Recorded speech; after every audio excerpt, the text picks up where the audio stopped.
All right, so I'm going to share with you right now the PowerPoint slides, and the slides has been replaced, the case study ones, replaced with the new slides in which I added more slides. So this is the case study that I added, this the Cushing syndrome or hypercortisolism case study. This one has been added to the set of PowerPoint slides, which is the one for the case studies. So let's start from, we are done. This is the last slide that we covered last time, right? So this is the question that we went over, and then we stopped at this, at this point. So we will continue from here with the Cushing syndrome or hypercortisolism. So do you have any question before we begin with the Cushing syndrome? So we'll continue. So we covered one of the disorders that affects the pituitary gland. And again, the pituitary gland, the disorders, there are few disorders that affect, the P gland, the pituitary gland, like diabetes insipidus, SIADH, which is for the posterior lobe, and then the adrenal, the pituitary gland tumor or adenoma, and then for the adrenal gland, either the patient developed the increased production of cortisol, like Cushing syndrome or hypercortisolism, same. It's a hypercortisolism, which is a high production of, increased production of the cortisol, or the opposite to that will be the significant decline or decrease in the production of the cortisol, which is the Addison's disease, or what is called the adrenal insufficiency. The hypercortisolism, so we have a case study here. So the study was in a patient coming to the office, and the chief complaint says that the patient says, my face is getting fat and hairy. The vital signs, blood pressure is high, 153/98, pulse 74 within range, temp is within range. HPI, which is the history of present illness, a 27 years old woman comes to the nurse practitioner's office, concerned that her face is getting fatter and rounder, which means that we must kind of think about the patient with Cushing syndrome. They have this type of face, which is the moon face, and also hirsutism, which is the hair growing in the face as well. So despite the fact that she exercises and restricts her diet, and she has an increasing acne problem, so she was referred to the nurse practitioner by the dermatologist, who was seeing her for the acne, and the hair became thin on her skull. So the patient has a past medical history. So think of all of these manifestations and try to connect them with the hypercortisolism or Cushing syndrome, or the cortisol production. When there is a high cortisol, so the patient complained of infertility, regular menstruation, borderline hypertension. She has elevated blood pressure, but it's not that significant, or it's borderline, 153/98. And she has some bone problems, vertebral compression fracture. General appearance, obese. There is a stria on the flanks. Even though that's most of the time, it does grow, and the stria can be evident or present on the patient's flanks, but mostly will be axilla here and some flank area, but most will be in the abdomen, protrusion of the abdomen. And the obesity will be mostly we call that truncal obesity. Truncal obesity. You don't see the patient's arms or upper extremities or lower extremities. They are very thin. That's from the fat maldistribution due to the increased steroid. Thin extremities and upper part of the body is obese. Most of the abdomen, protrusion of the abdomen. Axillary, deposits of the axillary fat. So that's, we call this truncal obesity. So the stria will be evident, as I said, the axilla, the flank, and the abdomen. So this patient exhibits these stria in the skin, so stria in the flanks, and bruises on thin arms. The head, ears, eyes, and nose and throat, excess hair over lip and at chin. So this is facial hair. Normal cardiovascular system. Now, just to review the etiology for the blood pressure, or try to connect the hypertension in young adult and see the association or correlation between the history or physical exam findings and the diagnoses. See, I want to tell you, and I'll give you an example of or assessment finding, and you will tell me what would be the diagnosis based on the the manifestation or the electrolyte imbalance. If the patient, and this is all endocrine relevant. So always think about the steroids. Think about the aldosterone function. So we have hormones here: steroids, aldosterone. So if the patient develops hypokalemia, what could be the diagnosis? Why the patient is severely hypokalemic? And that's when we say hypokalemia, it's like severe hypokalemia. So what could be the diagnosis given the function of these hormones like steroid, aldosterone?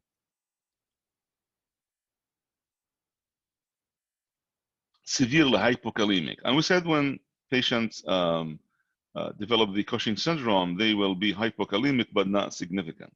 And we said it's unexplained, and we'll go over that in a few minutes. What could be the diagnosis that patient became severely hypokalemic? You mentioned the aldosterone right. mechanism. So yes, which is hyperaldosteronism. Okay, so yeah, she's obtaining right. all this.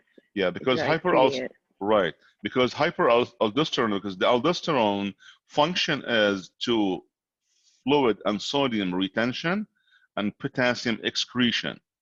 So the highest the aldosterone level in the blood is going to excrete more potassium out in the urine, which will eventually patient become will become a hypokalemic.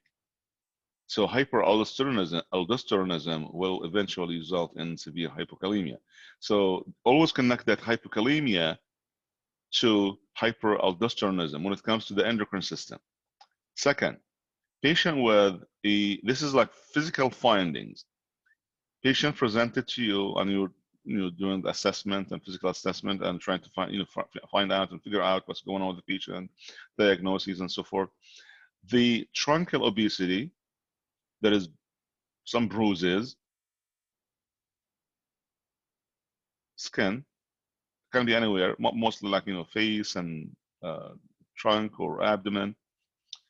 So truncal obesity, bruises, and stria on the abdomen. What could be the diagnosis?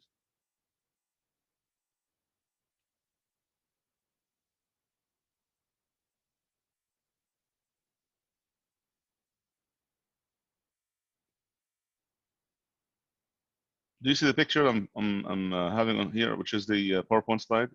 Is it projected? Can you see it? Yeah. Okay. Yeah. So when I say truncal obesity, bruises and stria, automatically you will think of bleeding. Cushing. Cushing syndrome. Cushing syndrome, truncal obesity, bruises, stria, moon face, thin extremities, abdomen protrusion. All of these are significant to rule or to think about the hypercortisolism or the Cushing syndrome. They are significant manifestations for hypercortisolism or the Cushing syndrome.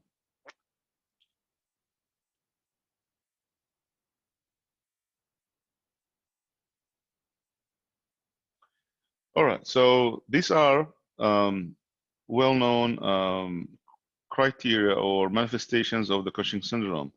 What could be the other, or you think any other like manifestations? If you want to list other signs and symptoms of Cushing syndrome, how patients would be presented when they have the Cushing syndrome or hypercortisolism or high cortisol level? I would say the hump in the back. Buffalo hump, yes, okay. Uh-huh. And that's from the truncal obesity. Yeah, and you can tell it's like a hump of fat. It's not even Right, like yes. the bone. Right, exactly, yeah. So it's from the fat deposition, and that's, again, I said the steroid, the extremely high level of steroid, given the function of it is to this, the metabolism of the fat is that when we have too much of that steroid hormone, it will result in the maldistribution of the fat areas or the fatty component in our body. Any other manifestations? They would be like excessive sweating and like fatigue also. Okay. What about the blood pressure? High blood pressure. High blood pressure. Muscle weakness. Muscle weakness. Because we said look at the patient here also, they have the muscle, they will have something, muscle wasting and thin extremities because of, again, the same thing about the protein. Also metabolism is become abnormal, the protein metabolism. So that's why the patient will have the muscle problems like muscle weakness and muscle wasting. What about the hematologic manifestation? Hypocalcemia as well, since with the hypokalemia. Right, hypocalcemia, And and they are prone to osteoporosis. So what we are listing right now, manifestations, but at the same time, it is consistent with exactly the side effects and the adverse effects of steroid. Patients on steroid therapy for long-term steroid therapy, they will eventually develop either this Cushing syndrome, or they develop any or all of these side effects.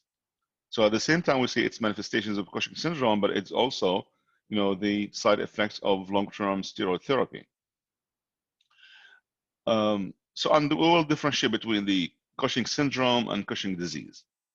What's the difference between Cushing syndrome and what is, how to differentiate it from the Cushing disease? There are a lot of manifestations. If you want, listing the side effects of the steroid is the same as if, you list the signs and symptoms of Cushing syndrome. It's a lot. It's very extensive.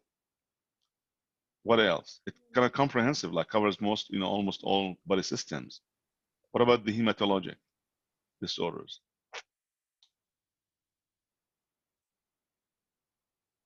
Patient will be prone to bleeding, hemorrhage. And we're talking about the bones, the osteoporosis, and what about the immune system, which is significant when it comes to the immune system and the suppression of the immune system, right?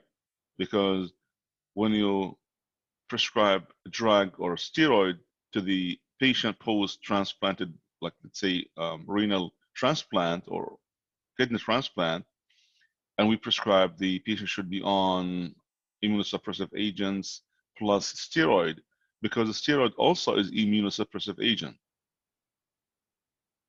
So it's we prescribe it to suppress the immune system. This is to induce the immunosuppression.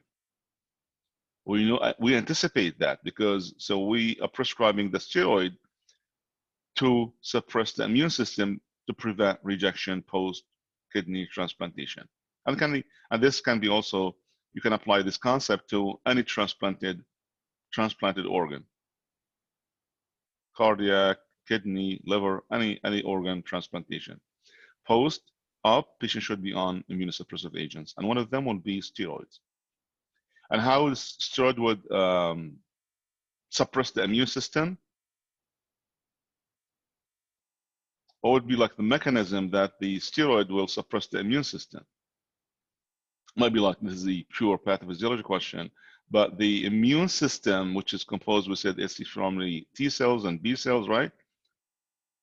So we have T lymphocytes and B lymphocytes, which are the main components and the major component of the immune system. They decrease inflammation. What the steroid would it does in terms of the immune system suppression is that the steroid will change the quality of the T cells. There is no change in the number or the count of the T cells. We will have a normal number of T cells, but the quality of the T cells has changed. So there are specific tests to identify and try to diagnose and to confirm diagnosis based on the immune system and so forth. But just to keep in mind that the T cells, the quality of the T cells will be altered and changed by the steroid, not the number of the T cells. That's why the patient will have immunosuppression. Wound healing, patient will have also on steroids or from Cushing syndrome. If they have a diabetic wound, it will take longer to heal. So again, there's we can't go. There's not we need a lot of time to go over all of these signs and symptoms, or the side effects of the steroid. So because it's comprehensive, it's multi-system disease, affects almost like all body systems. So the first question says, what is the best initial test to test for or to look for the hypercortisolism or for Cushing syndrome?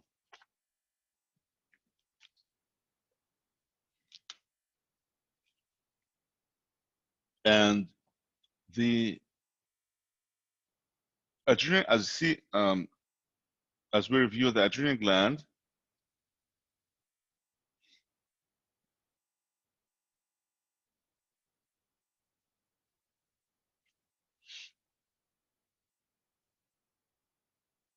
right?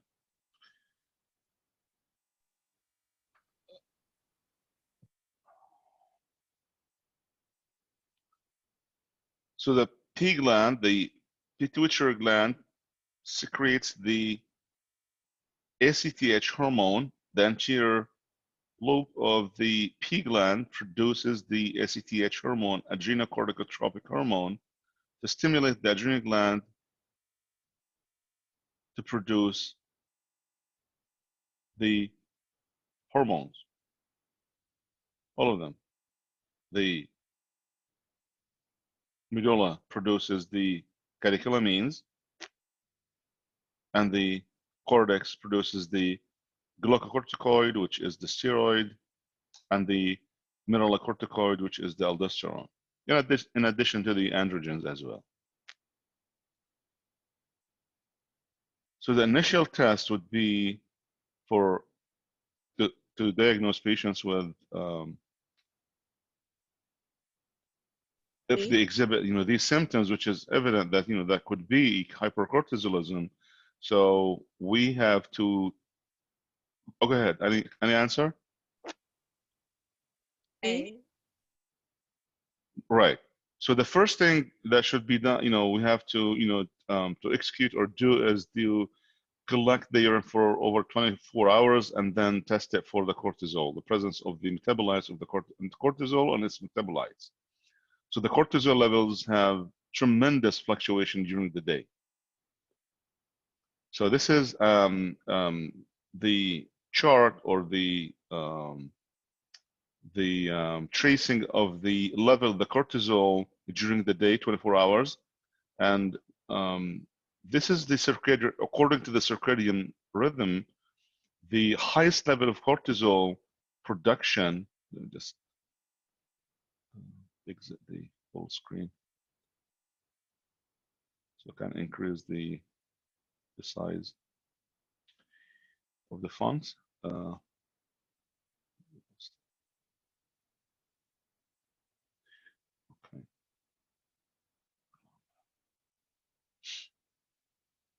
All right.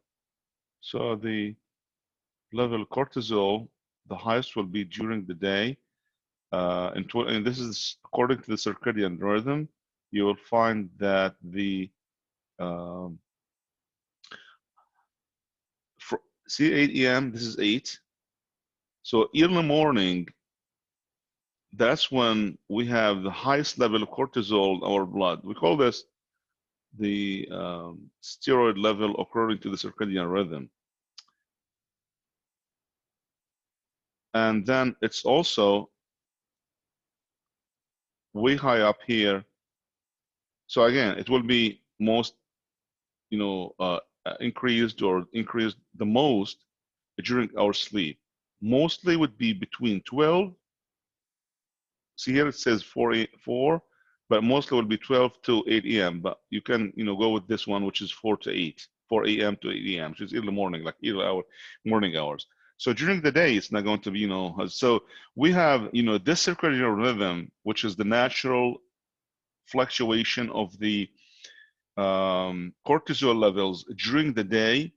This is like one of the theoretical foundations to prescribe steroids, because we have too many types of steroids. We have the Decadron, we have the dexamethasone, we have methylprednisolone. We have too many types of steroids. Some of them are long-acting, some short-acting, some, the half-life is, fluctuating, is different from one, differs from one, to other, or, from one to one. So so this is the very important, chart to review, because it will give us like the theory to base the prescription for steroids. So given that, or have that said, that the cortisol levels have tremendous fluctuation during the day, randomly, if you want to take random, it doesn't help much. If you take random, it has to be specific with. That's why it's very, it should be timed.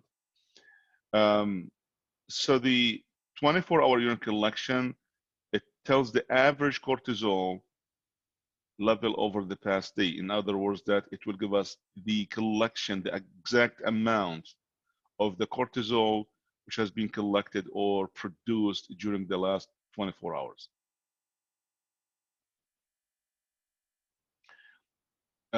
The high dose dexamethasone suppression test, we'll talk about this one. But just keep in mind that the 1 milligram overnight dexamethasone test, suppression test, because so what is the suppression test? Dexamethasone suppression test. You will inject steroid intravenously, and over time, like within 15, 20, 30, 1 hour post injection of the dexamethasone test, you will measure the steroid in the blood. You take specimens and you measure the steroid in the blood. And go back to the pathophysiology, something called negative feedback mechanism. If the patient received a dexamethasone, which is a steroid, then the P gland is supposed to be suppressed. Yeah, this is some of the most difficult concepts in endocrine system, which is the stimulation test and suppression test. And it's just, try just to cover the suppression test here. So the dexamethasone suppression test, so if you inject a patient with a steroid, the feedback mechanism, negative feedback mechanism, is supposed to tell the P gland to stop producing the ACTH hormone, so it will inform the adrenal gland not to produce much of steroid, because we have already enough steroid in the body.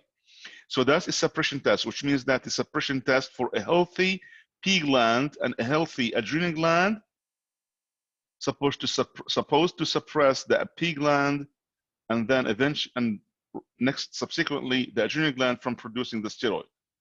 That's E healthy, or what is called the negative suppression test, dexamethasone suppression test results. However, if there is a 1 milligram overnight dexamethasone suppression test, which is in other words is called positive in this case, it's usually non-specific test when it comes to the Cushing syndrome. So it's not that, but this is just description of the dexamethasone suppression test. And slow dose, high dose depends on how much steroid you are injecting the patient. Now the initial orders, CAM20, lipid panel, urinalysis, and then the 24-hour urine collection for cortisol. Next question is, which is the following is the only hormone made continuously. We have hormones that are produced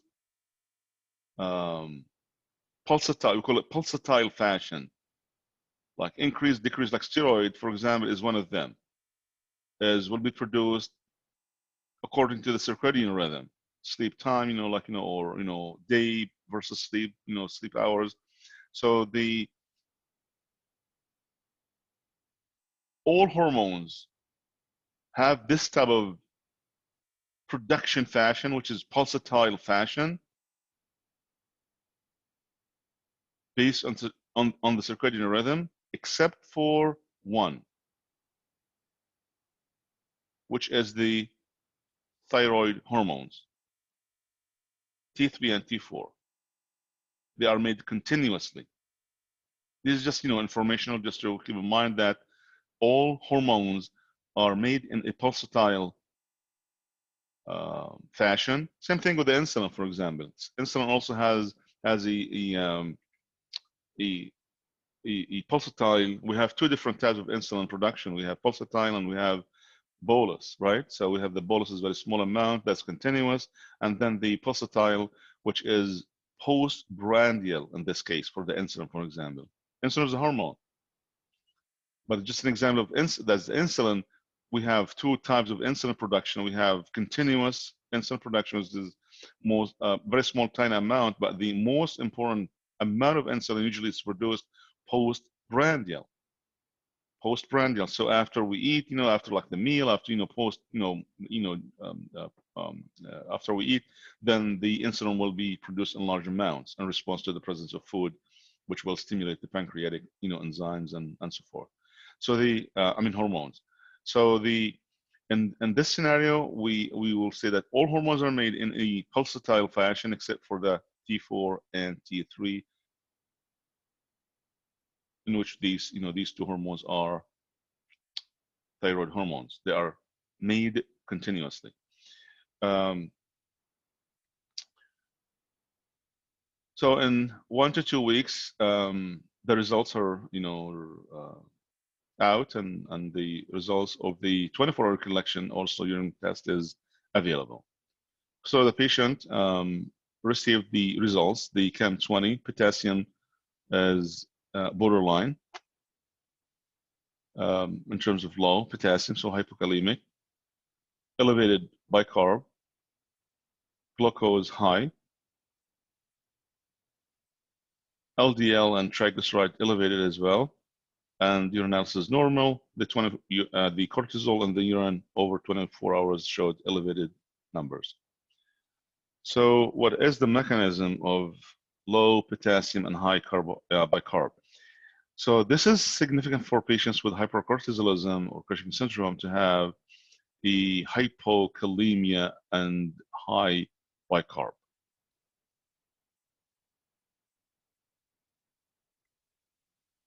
And remember also from PATHA that patients with hyperkalemia, they become acidotic, right? So vice versa here. Hypokalemia and high bicarb, which is alkaline, alkalosis. So the mechanism of the hypokalemia and high bicarb, which is due to the effect of the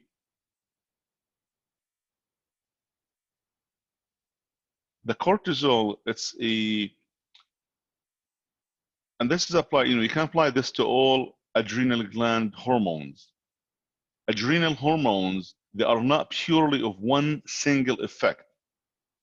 We know that the cortisol, it has a specific effects of the cortisol, but also it will have very tiny effect as if, similar to the aldosterone. So the cortisol has some, so it has mostly the cortisol, it's listed as classified as glucocorticoid, but also it has some mineralocorticoids from mineralocorticoid, or in other words, aldosterone-like effect. So when the aldosterone, when the steroid elevate, goes up, then we anticipate that there is some aldosterone-like effects could result from that too, which is, in other words, that patient, will have lots of sodium retained and more potassium excreted, right? So that's why the patient will become hypokalemic, and the potassium level is low. So the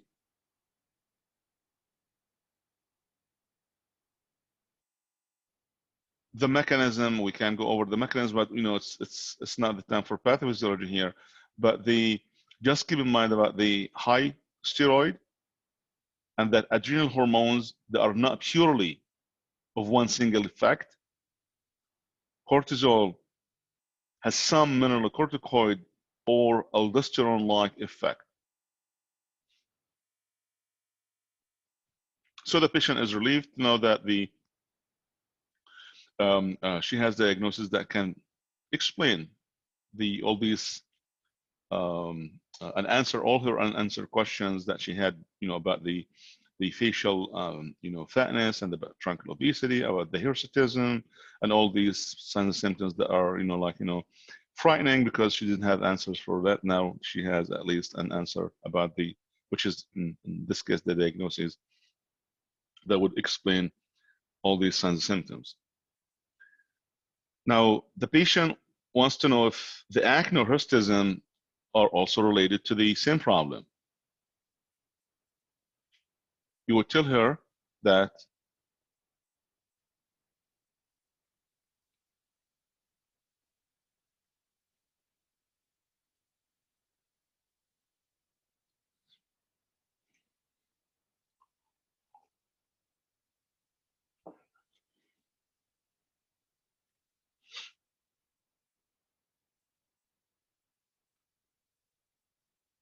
is the hirsutism and the acne, that's because of the increased secretion of testosterone, or because of the adrenal androgen excess is associated with the Cushing syndrome, or concurrent, or accompanies the Cushing syndrome, or because the cortisol suppressed the estrogen production, or you would say, no, it doesn't have to do anything with it, and unfortunately, you must find a second tumor, like, as if this is not the main reason for it. There could be another tumor that is responsible for all of this. Would it be A? So if you go with A, which says, that is, she's secreting more testosterone, that's a completely different hormone. And we have it covered here, right? Yeah. We have it covered here. Even though that the patients with Cushing syndrome, go back to the pathophysiology and the function, or the hormones that are secreted from the adrenal cortex, we said mostly or mainly, main hormones will be the glucocorticoids, like steroid, mineralocorticoid, aldosterone, and also there is some androgens. Some very small, tiny amount of androgens are produced from the adrenal cortex, and we said it's not that significant in terms of the amount and the effect. Same thing when we said about the adrenal medulla, that the dopamine, it produces some dopamine too, but it doesn't affect the homeostasis, right? or doesn't upset the homeostasis, because there are other major organs and testicles are responsible here for this case scenario about the for the testosterone. It's not the adrenal gland, but even though that the adrenal gland produces small, very small, tiny amount of that, so it's not going to be the answer. So the answer would be which one? Did someone say B? B. B. Why it's not C? There is no evidence that cortisol suppresses the estrogen production, first of all. We don't have evidence about that. So the adrenal androgen excess, or the increased amount of the adrenal androgen, accompanies the Cushing syndrome. It does accompany the Cushing syndrome. So that's B. So again, the answer is B.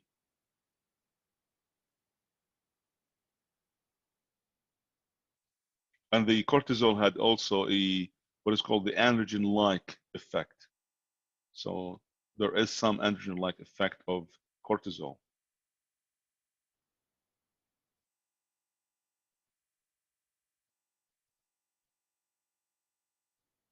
And that's also the same reason why the patient became infertile.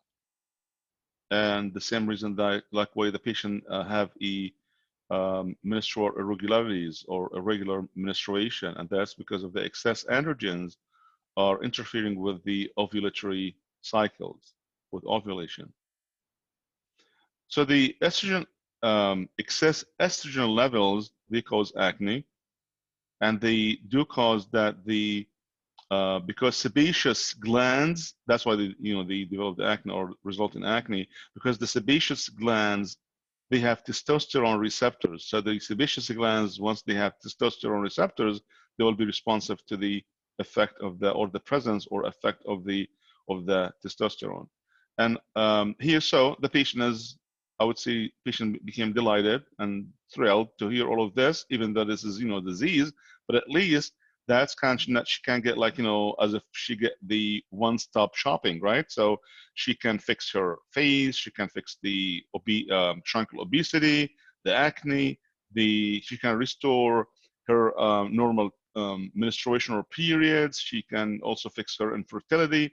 All of these can be fixed while taking care of this problem. But now she wants to know where the lesion is, where it's located. So next, what test do you expect to be ordered next? Because the patient needs to know what would be the lesion. So we have to identify the lesion location. So the next test would be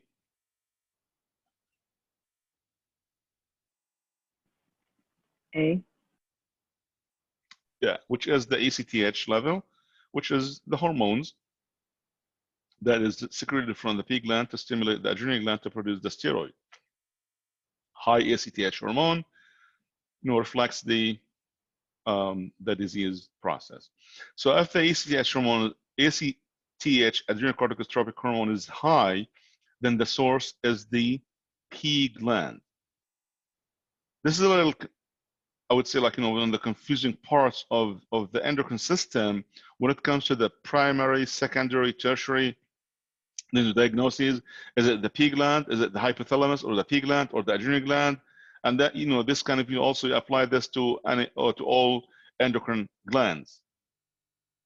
Thyroid, parathyroid, we have also in parathyroidism, we have primary, secondary, and tertiary as well. So it depends, is that the problem is that with the hypothalamus, the P gland, or the adrenal gland, for example, here.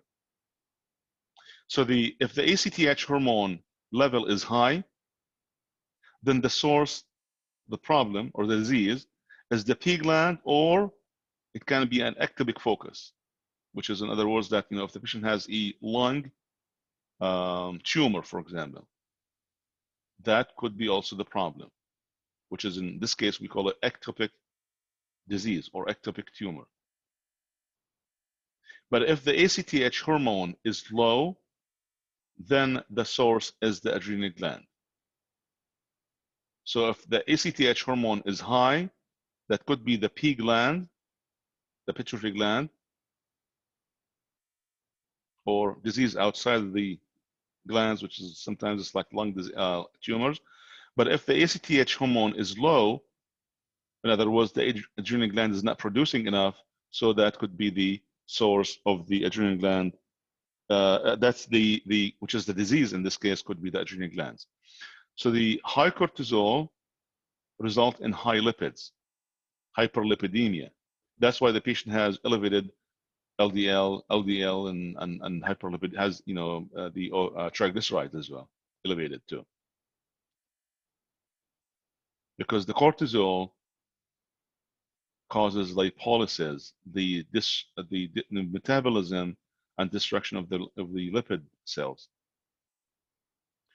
So when the patient came back, or returns in 1 week, and the blood pressure was 148/94, the ACTH is elevated, and in this case, if it's elevated, then what do you think the problem, in the P gland or the adrenal gland?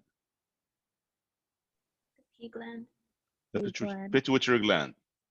Pituitary gland is producing too much of ACTH hormone, and then it will stimulate the adrenal gland to produce the cortisol, and that's when the patient have an extremely high cortisol level in the blood.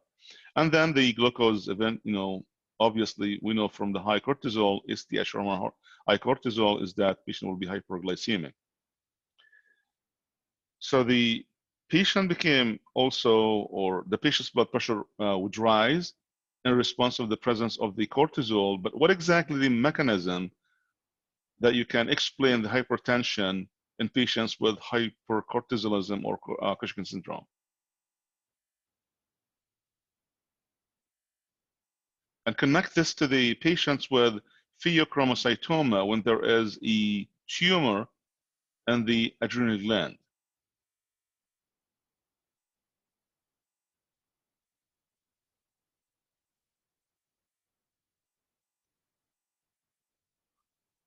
It's very, this question is very difficult because most of the three answers are very close, but there is one concept, which is the mechanism of the receptors.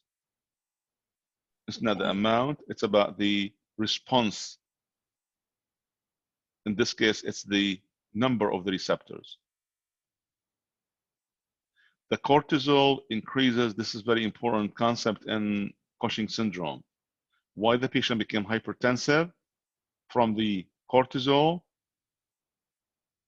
B says hyperglycemia, increased osmotic pressure in vessels. That has nothing to do with the answer. Could be A or B, very close, A or B. I mean, sorry, A or C. C, it says increasing norepi accompanies the hypercortisolism. It's not because of the norepinephrine has increased. It's just because the norepinephrine became more effective because of the receptors. So that's why A and C are very close, and C is a very good distractor, but A is the correct answer. Is that the cortisol increases the number of the A receptors in the vasculature. So that makes the catecholamines, mostly the norepinephrine, to be more effective and more a constrictive factor, a factor that's going to result in vasoconstriction. So there's an increased effect of the catecholamines, not an increased level, which is a big difference between the level of, it's not the catecholamine level has increased, but the effect of the catecholamine has increased because of the increased A alpha receptors. Is this clear? Because it's, again, big difference between that. There is an increased alpha receptors on the vasculature, and we know that the catecholamines, most norepinephrine, the one or the hormone that is going to increase the blood pressure due to the vasoconstriction.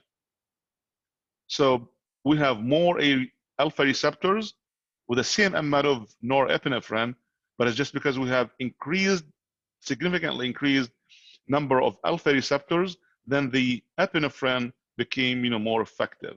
or the result or the effect of the norepinephrine will be more heightened because of the increased number of alpha receptors. But C is partially could be the answer, but the correct answer is A.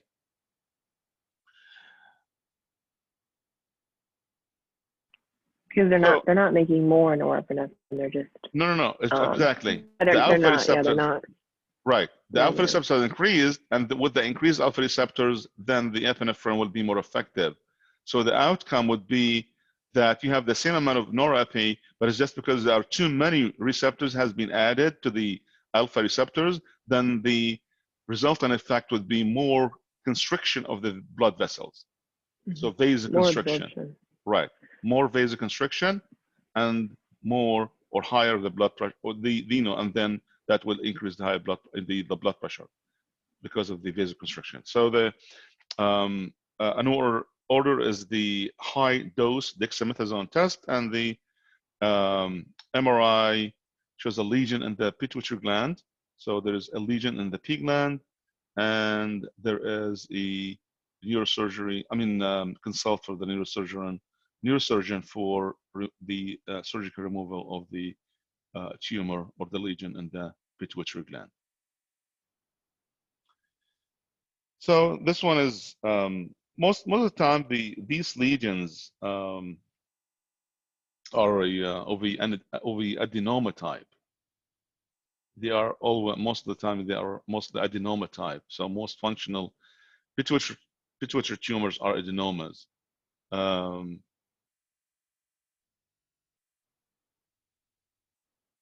Which of the following is the greatest or major mechanism how cortisol increases serum glucose level? And this is one of the most important mechanisms in the cortisol function and the Cushing syndrome, because we know that patients, even in hospital, once they are admitted on steroid therapy with no history of diabetes, they will be on insulin coverage and sliding scale coverage of insulin with Accu-Checks, like glucose monitoring with sliding scale coverage, even though they have no history of diabetes because of the steroid effect on blood glucose.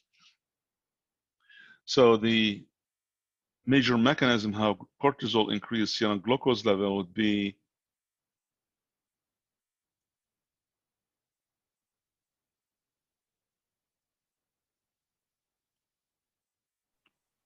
A.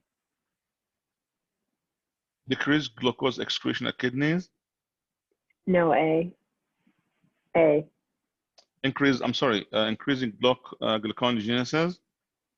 That's what I think. Yeah, gluconeogenesis. It's just the action. I'm trying to think if I remember you mentioning the lipids were getting destroyed. A is correct, but here it says the major mechanism. So there are different ways or mechanisms how the cortisol will increase the glucose. Yes, it does, because gluconeogenesis means that the breakdown or the metabolism of the glucagon into glucose. That's when the liver store the glucose in the form of glucagon, and then that will be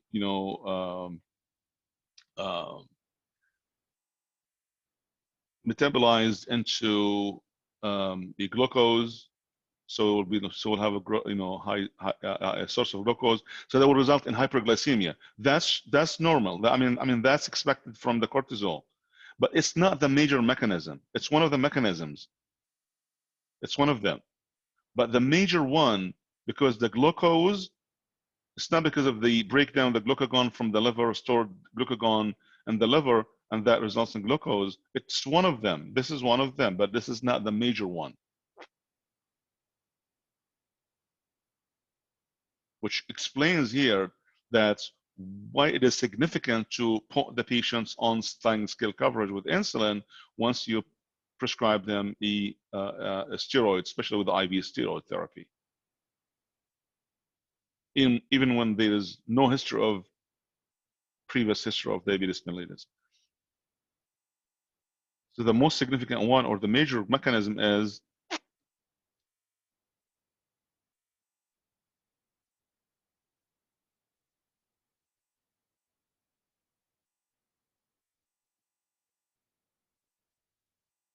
so the first one is okay, but it's not the major one.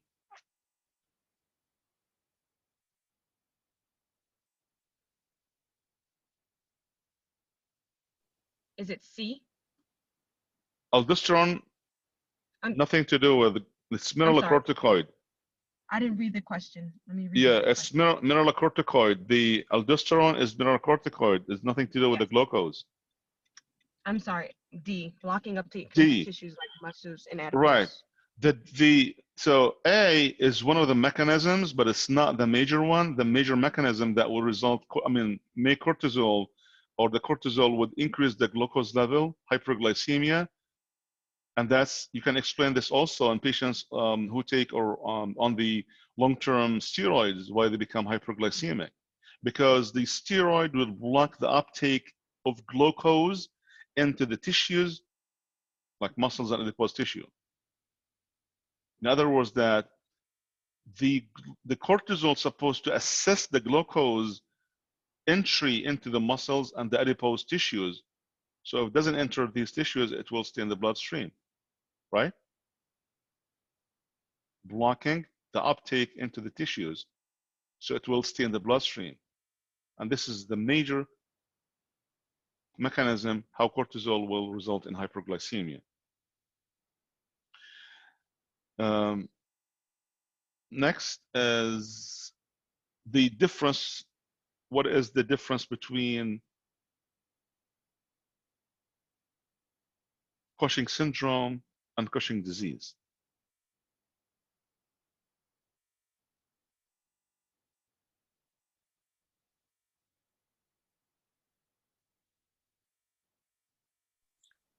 And the difference between when we say Cushing syndrome, because sometimes you see that, right? The chart, some will say Cushing disease, others will say Cushing syndrome. Cushing syndrome is caused by exogenous factors, and Cushing disease is caused by endogenous. Right. Like, so, yes. Like adrenal hyperplasia. Okay. So when we say Cushing disease caused by exogenous, in other words, that it's most commonly what is called iatrogenic cause. Anyone knows what is iatrogenic when we say iatrogenic? Yeah, iatrogenic means, it's a Greek word, means it means physician, iatros. Iatros in Greek language means physician. But iatrogenic, it can be applicable, mostly would be physician, nurse practitioner, like practitioners who would prescribe medications, surgical interventions, and so forth. So iatrogenic, which is, we say iatrogenic medical error, when it's, when it comes to medical errors, sometimes we say iatrogenic for disease, like it has been caused by the medical interventions, physician, nurse practitioner, so it's mostly iatrogenic because in this case the patient will be receiving that steroid medication and therapy because it has been prescribed to the patient. So patient who is receiving the synthetic glucocorticoids or steroids, like let's say like patient with COPD, for example, right? COPD, they'll be on long-term steroid or short-term, depends on the case. But let's say like all patients other than COPD or patients with post-kidney transplantation. So post-renal transplantation, patient will be on long-term steroid therapy. And patient eventually develop the Cushing syndrome. That is a syndrome, it's not a disease. It's a Cushing, in this case, it's the Cushing syndrome, even though the signs and symptoms are the same. It's the same disease, it's the same symptoms, same manifestations, same, signs and symptoms. So the Cushing syndrome is most commonly iatrogenic because of the long-term therapy with synthetic steroids, such as prednisone, But the Cushing disease, it's caused by the ACTH production from the pituitary gland. And we said, like the scenario that we just discussed, which is the adenoma of the pituitary gland, this is a form of what is called the Cushing disease. So that's the difference between Cushing syndrome and Cushing disease. Now, we have another question about the Cushing disease or hypercortisolism. So besides measures to reduce the risk of infection, what other information would you want to stress to a patient who has been diagnosed with Cushing syndrome? And this is a patient with Cushing syndrome, was receiving, and sometimes, unfortunately, that even textbooks they use it like synonyms sometimes, like this as if they are the same. That's why I was confused when you were asking. Yeah. I was doing my research. I was like, aren't the same? But they're Yeah. not. Sometimes they don't use them the same. Like some would say Cushing syndrome, Cushing disease, but the most commonly I would say like used term you will hear most of the time from practitioners, Cushing syndrome. They don't say Cushing disease, even though the patient, because that's where the majority of the patients with Cushing would be from Cushing. It's a Cushing syndrome because they've been receiving steroid for a long time, like long-term use of steroid that would result. That's the most common scenario. In other words, the most common scenario in clinical is that you will see patients on long-term steroids, and that's when they have, they develop the Cushing syndrome. That's why you see more of Cushing syndrome way more than the Cushing disease. So that's why we always in our head we see Cushing syndrome, Cushing syndrome. So giving the prevalence of the scenario. This is select or apply patient with Cushing syndrome. So this patient takes the steroid daily basis, long term, has to be on it and keep taking the drug. There is it's unavailable to like for post transplantation to stop taking the steroid. You can't. Patient will develop the rejection. So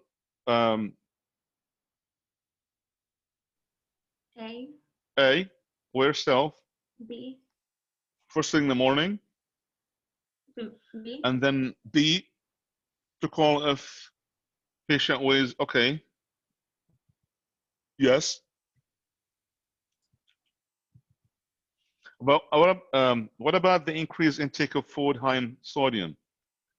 No, you don't want to do that because if they're already retaining fluid, what it'll do is it allow them to keep the fluid. It'll keep drawing fluid in, and they'll keep having retention of fluid. Fluid and sodium retention. Then the patient should be on low sodium diet. Yes. What about if the pulse is lower than 60 beats per minute?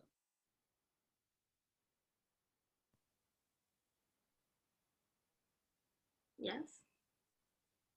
Yeah, this is. I will explain towards the end. Next, the E. Take Lasix first thing in the morning and again at bedtime. This is pure pharmacology question. Has nothing to do with Cushing syndrome. Cushing syndrome, that because they should be on Lasix for to take care of the fluid overload. I'm iffy about this one just because yes, I would say yes, you do want to tell them to take it before.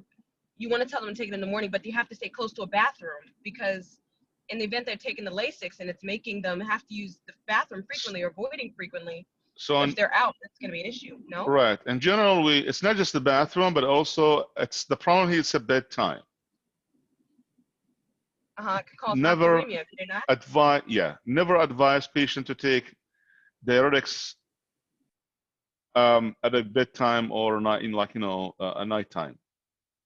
Which means that they'll be up most of the night. They'll be up to going to the bathroom because of that. So we always recommend the diuretics always to be taken in the morning.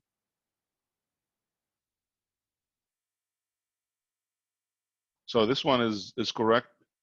As we stop at the morning period, that's good. But when it says again at bedtime, became incorrect answer. So E, it's not an option. So we have, so far we have A, B, and D. Then what about to drink at least 2.5 liters of fluid daily?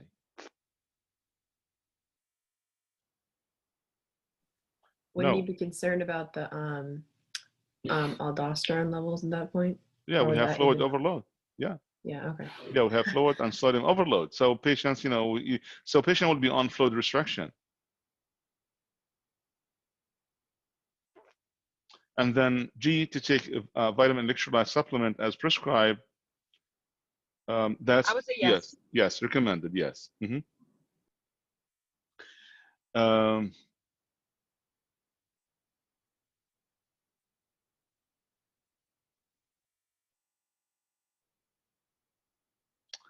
Okay, so we have the rest of this is the first half of the endocrine system, which is the pituitary gland and adrenal gland. Adrenal gland, also we briefly went over last on Tuesday over the DI and versus the SIADH, and the other sets of PowerPoint slides explains very well, about cover all these content areas, the adrenal gland and the P gland disorders, the acromegaly versus the. So I mean that whole content is now like half of the endocrine system is kind of is done now, completed. Now we will move on to the exam number 3 next week will be up to this point. So this will be the last content for exam number 3 next week, and then the thyroid parathyroid, that will be in exam number 4. Okay, so now any question about the previous content or about the exam? So for now, from this point forward, that will be in exam number 4. All right, so thyroid gland, just a brief review. It's a gland that is, that produces the T3 triiodothyronin, which is T3, and thyroxine, which is T4, 2 main thyroid hormones. And the hormones mostly responsible for the rate of the metabolism. So it controls all aspects and mechanisms of the metabolism. And when the thyroid hormone, so when we have a normal or within range values of the T3 and T4 and TSH, we will say that we have an euthyroid. But when the hormones are extremely high and produced in large amounts, then the patient develops what is called the hyperthyroidism. And when it's critical to the point that patients develop a life-threatening situation here, we call it the thyroid storm or thyroid toxicoses. On the other side, so it's like continuum from high to low. When the thyroid hormones are produced in small amounts, lower than normal, then it becomes hypothyroidism. And when it's life-threatening, that's when the patient develops what is called myxedema coma. Now, we have a scenario here, which is a patient with hypothyroidism, and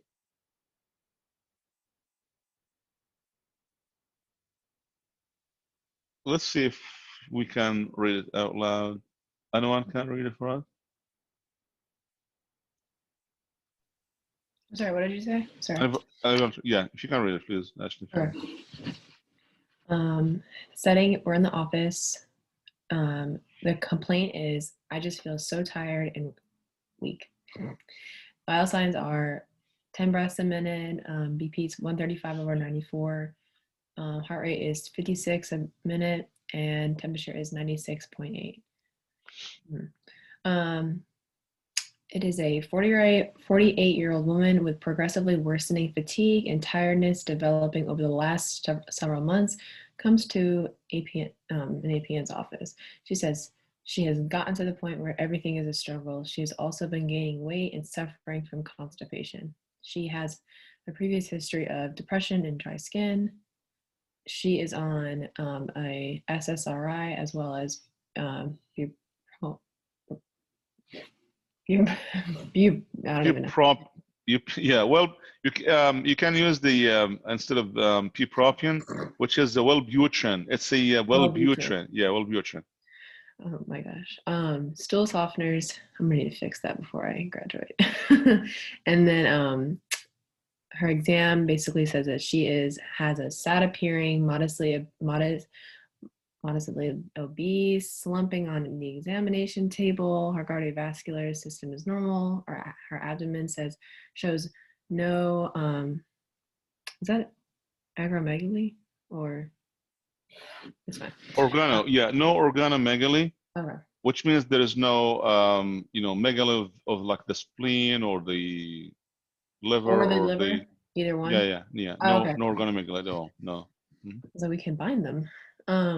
Decreased bowel sounds. Her neurological system is decreased relaxation phases of the reflexes. Her skin is coarse and thick hair. Right. So this is a classic scenario of hypothyroidism. If you are going to underline the the words or the manifestations or anything that has to do with the hypothyroid, what would you underline? Things that are consistent with the hypothyroidism. The weight gain is consistent with hypothyroidism. Weight gain, it is. The tiredness, being tiredness, weak. Fatigue, weakness. The sad appearing, which is interesting, but maybe that's just because she's confused.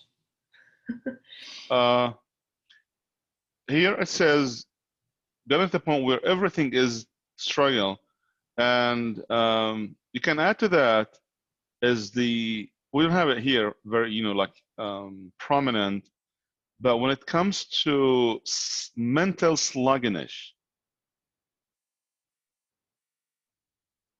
that is significant. Weight gain, skin and hair changes, all of these are associated with also hypothyroidism.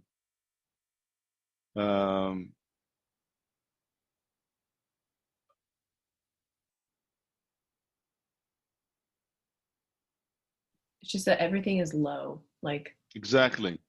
Yep. Yeah. And the opposite to that will be patient with hyperthyroidism. Everything is hyper and accelerating, and it's always, everything is high. So that's blood pressure, temperature. And here is anything to do is in a patient. This patient is hypothyroidism. So any relevance to the temperature, because again, the thyroid hormones responsible for the metabolism. So the patient's temp is 96.8. This is a core body temperature. So the patient's heart rate is 56. Patient's blood pressure is 135/94. Still, it's within range, but most likely you will have a patient with low blood pressure and low heart rate. But the most important vital signs will be the temp. Patients will be hypothermic, and even still if the patient's temp is within range, but the patient will subjectively disclose that they are feeling the coldness. They feel like they are as if they are they will be feeling the cold or having cold sensation all year round. Even summertime, they will have like 2 pieces in the top of the shirt, for example, like a jacket during the summertime, very hot time, summertime, or high temperature, temperature, days during the summer, they will have another piece or 2 on the top of that t-shirt or that, or the shirt or dress, or they always feel that coldness. So that is significant for, to think of hypothyroidism.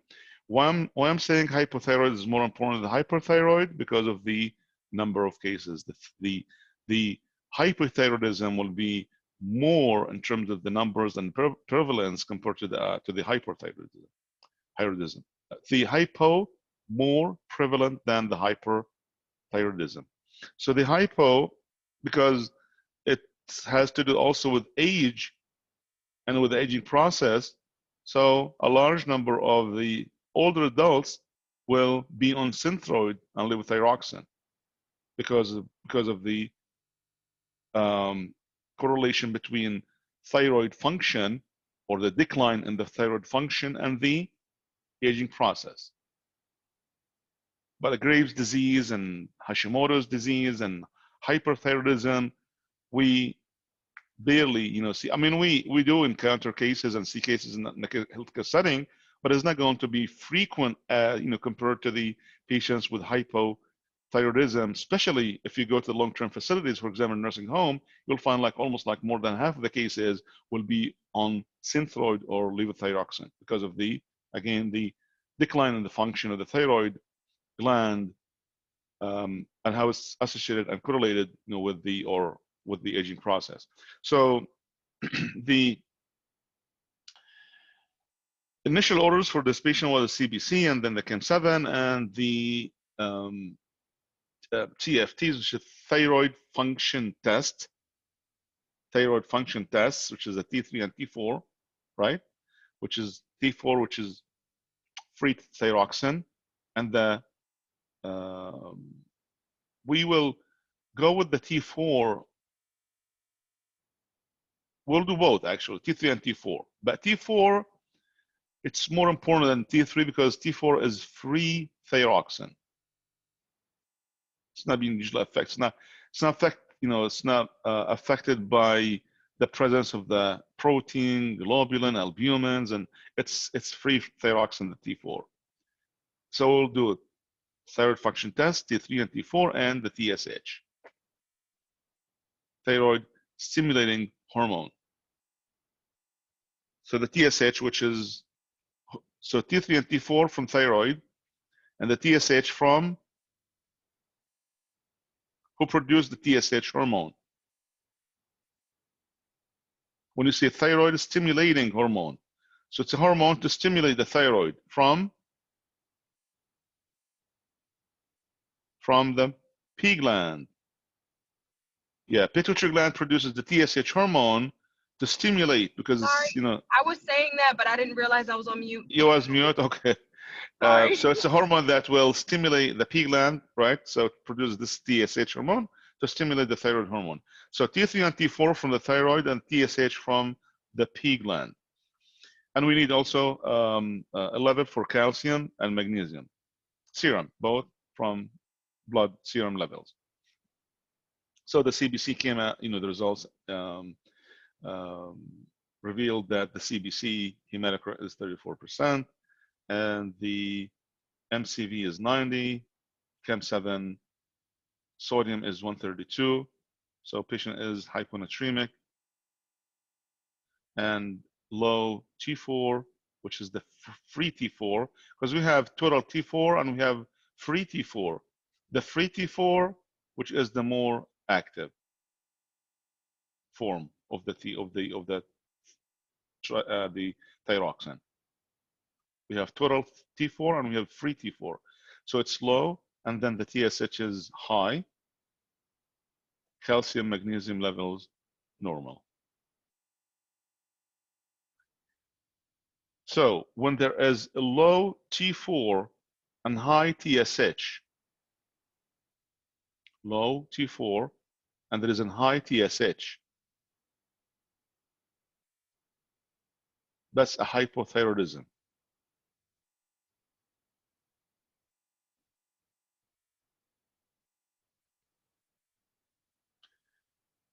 So the patient asks why she feels cold all the time, and that's significant effect or manifestation of patients with hypothyroidism, and her temperature is always low. And that's because the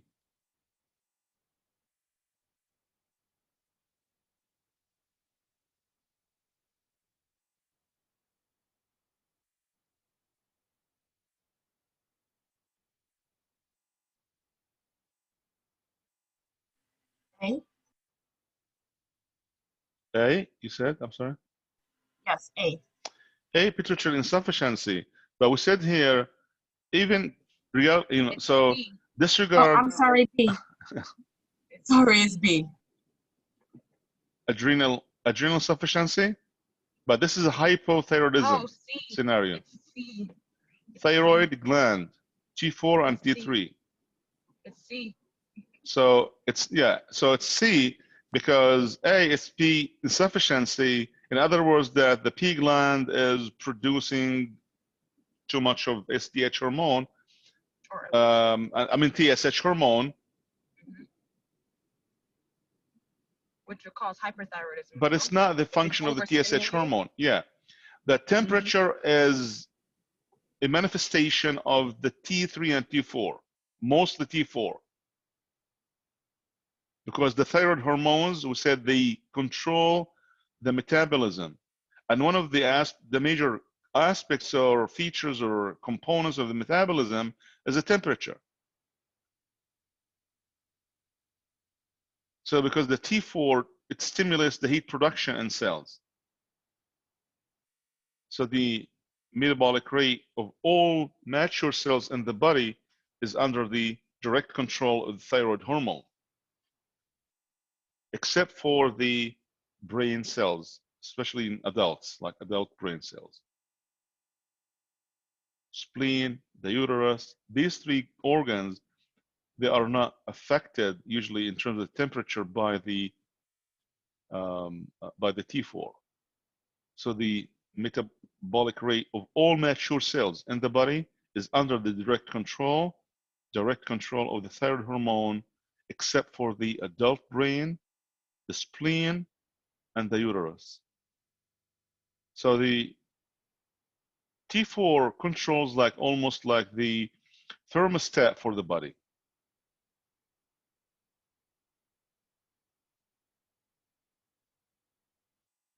And the patient is always complaining of that. They consistently complaining of that. They feel cold. They feel it. So they have a cold intolerance compared to the patients that's year round. That's day and night. Summertime, wintertime. So year round problem or complaint. Compared to patients with hyperthyroidism, they always feel the hotness, and they will see they feel the hot all the time. I will see it, so this is a hot intolerance. So here we have a hypothyroidism, but is a cold intolerance, and the opposite will be the hyperthyroid. So the patient's inability to generate faster rate of metabolism, it will lower the temperature and make them feel colder. So their inability to generate faster rate of metabolism because of the insufficient amount of the T4, they don't have enough T4 because of the hypothyroid. So they have inability to generate faster rate of metabolism that will lower their temperature and make them feel colder. And exactly the opposite to this would be in patients with hyperthyroidism. It's like dichotomy when it comes to hypo and hyper, especially in the endocrine system. Endocrine system is better to be understood in terms of the dichotomy. Dichotomy, like hypofunction in thyroid, and hyperfunction of thyroid will be hyperthyroidism, for example. You do that. You can apply it also to patients with DI, diabetes insipidus, versus patients with SIADH, for example. Patients with hyperparathyroid, with hypoparathyroid. So it's better to be understood in a dichotomy kind of manner or fashion. Now, when the T4, so the patients is, we said another manifestation is constipation compared to patient with hyperthyroid will have, they have the hyper activity of the bowel, they will have the diarrhea. Here we have constipation because of the T4, low T4, it will slow the bowel and then result in constipation. The opposite will be patients with a hyperthyroidism. they will have high T4 levels.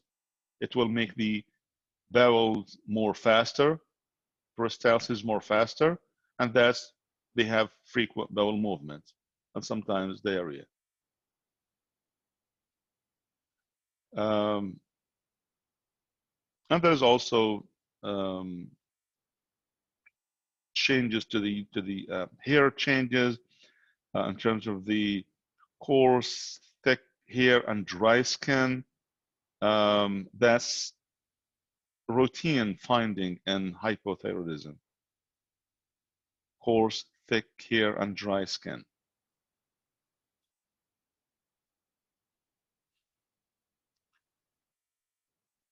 So which of the following is a steroid hormone? Steroid hormone, which is, this is more of a classification of hormones. Peptide hormones, steroid hormones, and so forth. But the T4 is the produced from the amino acid tyrosine. So it has a steroid hormone mechanism of action. It's the T4. So the orders now the vital signs, Synthroid, which is levothyroxine replacement.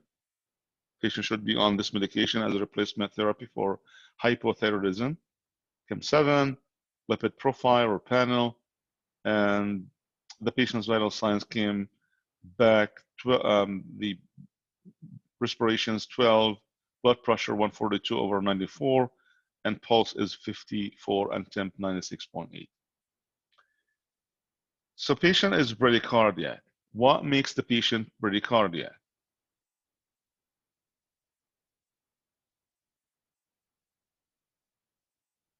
The hypothyroidism causes bradycardia because of the loss of the catecholamine stimulation on the cardiac, which is the heart, as well as decreased demand from slower running body.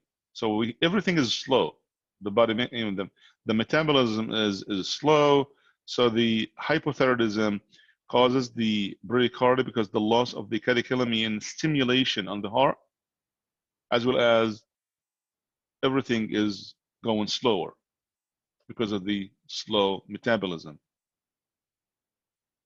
And that's the exact reason why the patients will gain weight with hypothyroidism.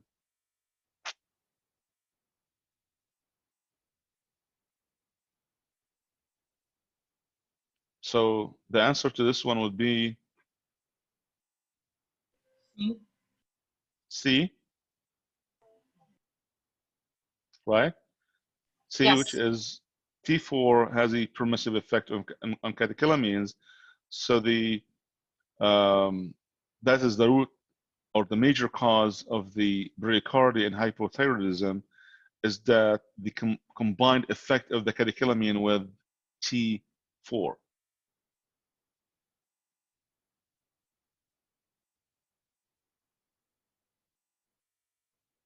So in addition to that, that hypothyroidism will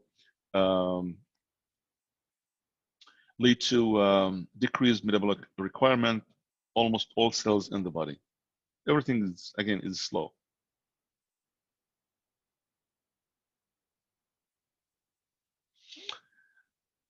So T3 and T4, why is T3 is more active than the T4? Not the T4, the free one, but this is a T4, which is the total one.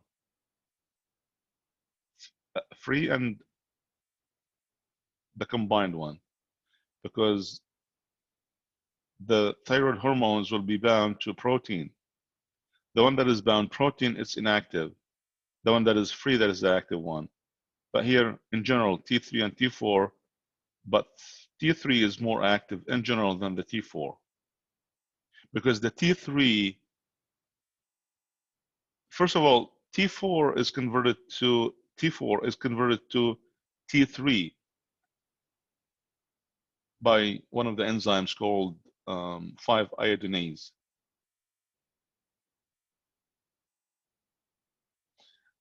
So the T3 leaves the plasma and enters the cell, the cell much more easily than the T4. That's why the T3 is more active. T3 enters the cell more easily than the T4. That's why it's more active. And T4 is more protein bound and is therefore less active. The T4. Some of the T4 will be free. But we're talking here about the T4 total, which is the free and the bound ones. In general, the T3 is more active than T4 because the T3 leaves the plasma and enters the cell much more easily than the T4.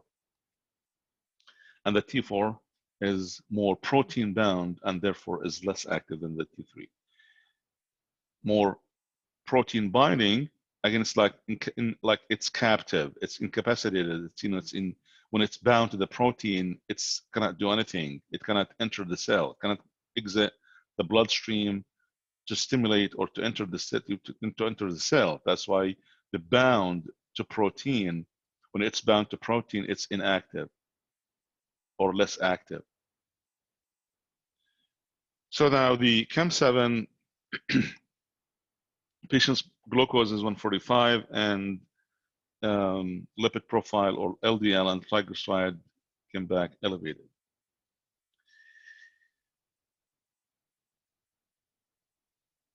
Patient is being taken the levothyroxine, and the levothyroxine comes in micrograms. You can convert it to milligrams, but it's just given the small, tiny dosage that we have to use the micrograms. For example, the patient will be on 100 milligrams per day, or you can say 0.1 milligram, or 150 micrograms, or 0.15 milligrams. But we use, the micrograms given the small dosage of the levothyroxine. And levothyroxine, it is a combination of T3 and T4, like 1/3 and 2/3 of T3 and T4. So patient is taking it for 1 week and reports the slight increase in the energy and brighter mood, and no change in weight, skin, blood pressure. The nurse practitioner schedule a month follow-up appointment. Now, the rapid increase in hormones and thyroid hormone dosage is dangerous in which of these? Which patients you should be careful when you adjust the dosage of the levothyroxine? I'm sorry, which one? B. B, which is coronary disease, or CAD, coronary artery disease. Why do you think it's dangerous? Or we have to be careful when we adjust the dosage, because this becomes like a routine practice. Every 6 months, every 3 months, once a year, depends on the, on the case or scenario. But there is a continuous adjustment of the thyroid hormone replacement therapy, like levothyroxine, based on the hormonal hormone levels. So you have to test and do routine checks of T3 and T4 and TSH, and based on that, we will adjust the dosage. Same thing as when we adjust the Coumadin dose, right? Based on the PT-INR, or adjusting the heparin dose infusion pump based on the PTT levels or results. So here,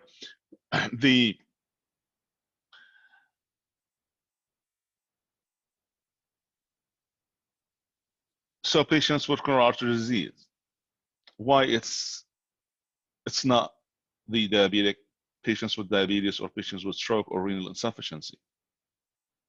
Most important is patients with coronary artery disease.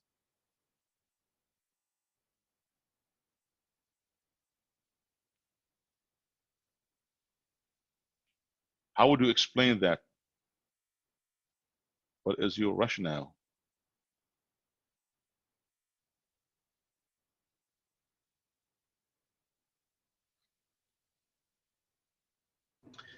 Think of the metabolism and the subsequent effects on the myocardium. if thyroid hormone controls metabolism or metabolic rate, the rapid increase in thyroid, because if you want to increase the thyroid hormone, you can adjust it, but you have to be, we have to be very careful when the patient has coronary artery disease compared to any other diseases, because the rapid increase in thyroid hormone will increase the metabolic activity, the metabolism. and subsequently, who would be affected by the increased metabolism? The myocardial demand. There will be an increased demand from the myocardium or the heart for more oxygen, because we are increasing the rate of the metabolism. So the heart is going to ask for more, or demanding more oxygen. You are increasing the heart rate. Remember that the heart rate is one of the criteria to adjust the dosage. If you are giving levothyroxine, a patient's heart rate stays in the 40s or 50s, then you have to think of drawing, to draw, T3 and T4 levels and try to see if, the dose might be like insufficient. We have to increase the dosage. So that's one of the criteria when the patient's heart rate is low is like 40s or 50s, for example. In other words, that when you give steroid and when you give the thyroid, you eventually going to increase the heart rate. And that's when, because again, everything's going to be accelerating, like going faster. Heart rate, blood pressure slightly elevates, but mostly heart rate here in this case. So rapid increase in thyroid hormone will increase the metabolism, metabolic activity, more myocardial demand because the heart rate has increased. And so the hyperthyroidism, on the other side, patients with hyperthyroidism, they will have palpitations, tachycardia, they will sometimes develop the myocardial ischemia and cardiac injuries like acute MIs. And so the hyperthyroidism can provoke myocardial ischemia because the hormone would increase total body oxygen consumption, and it will increase the demand for more oxygen. So we will go slowly when we increase the thyroid hormone replacement in patients with CAD, coronary artery disease.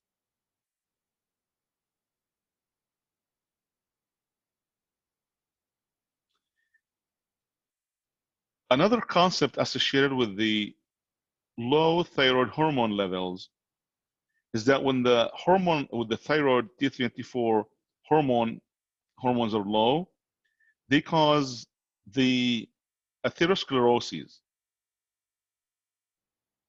make the vessels more stiff, the arteries more stiff, and they cause hypertension,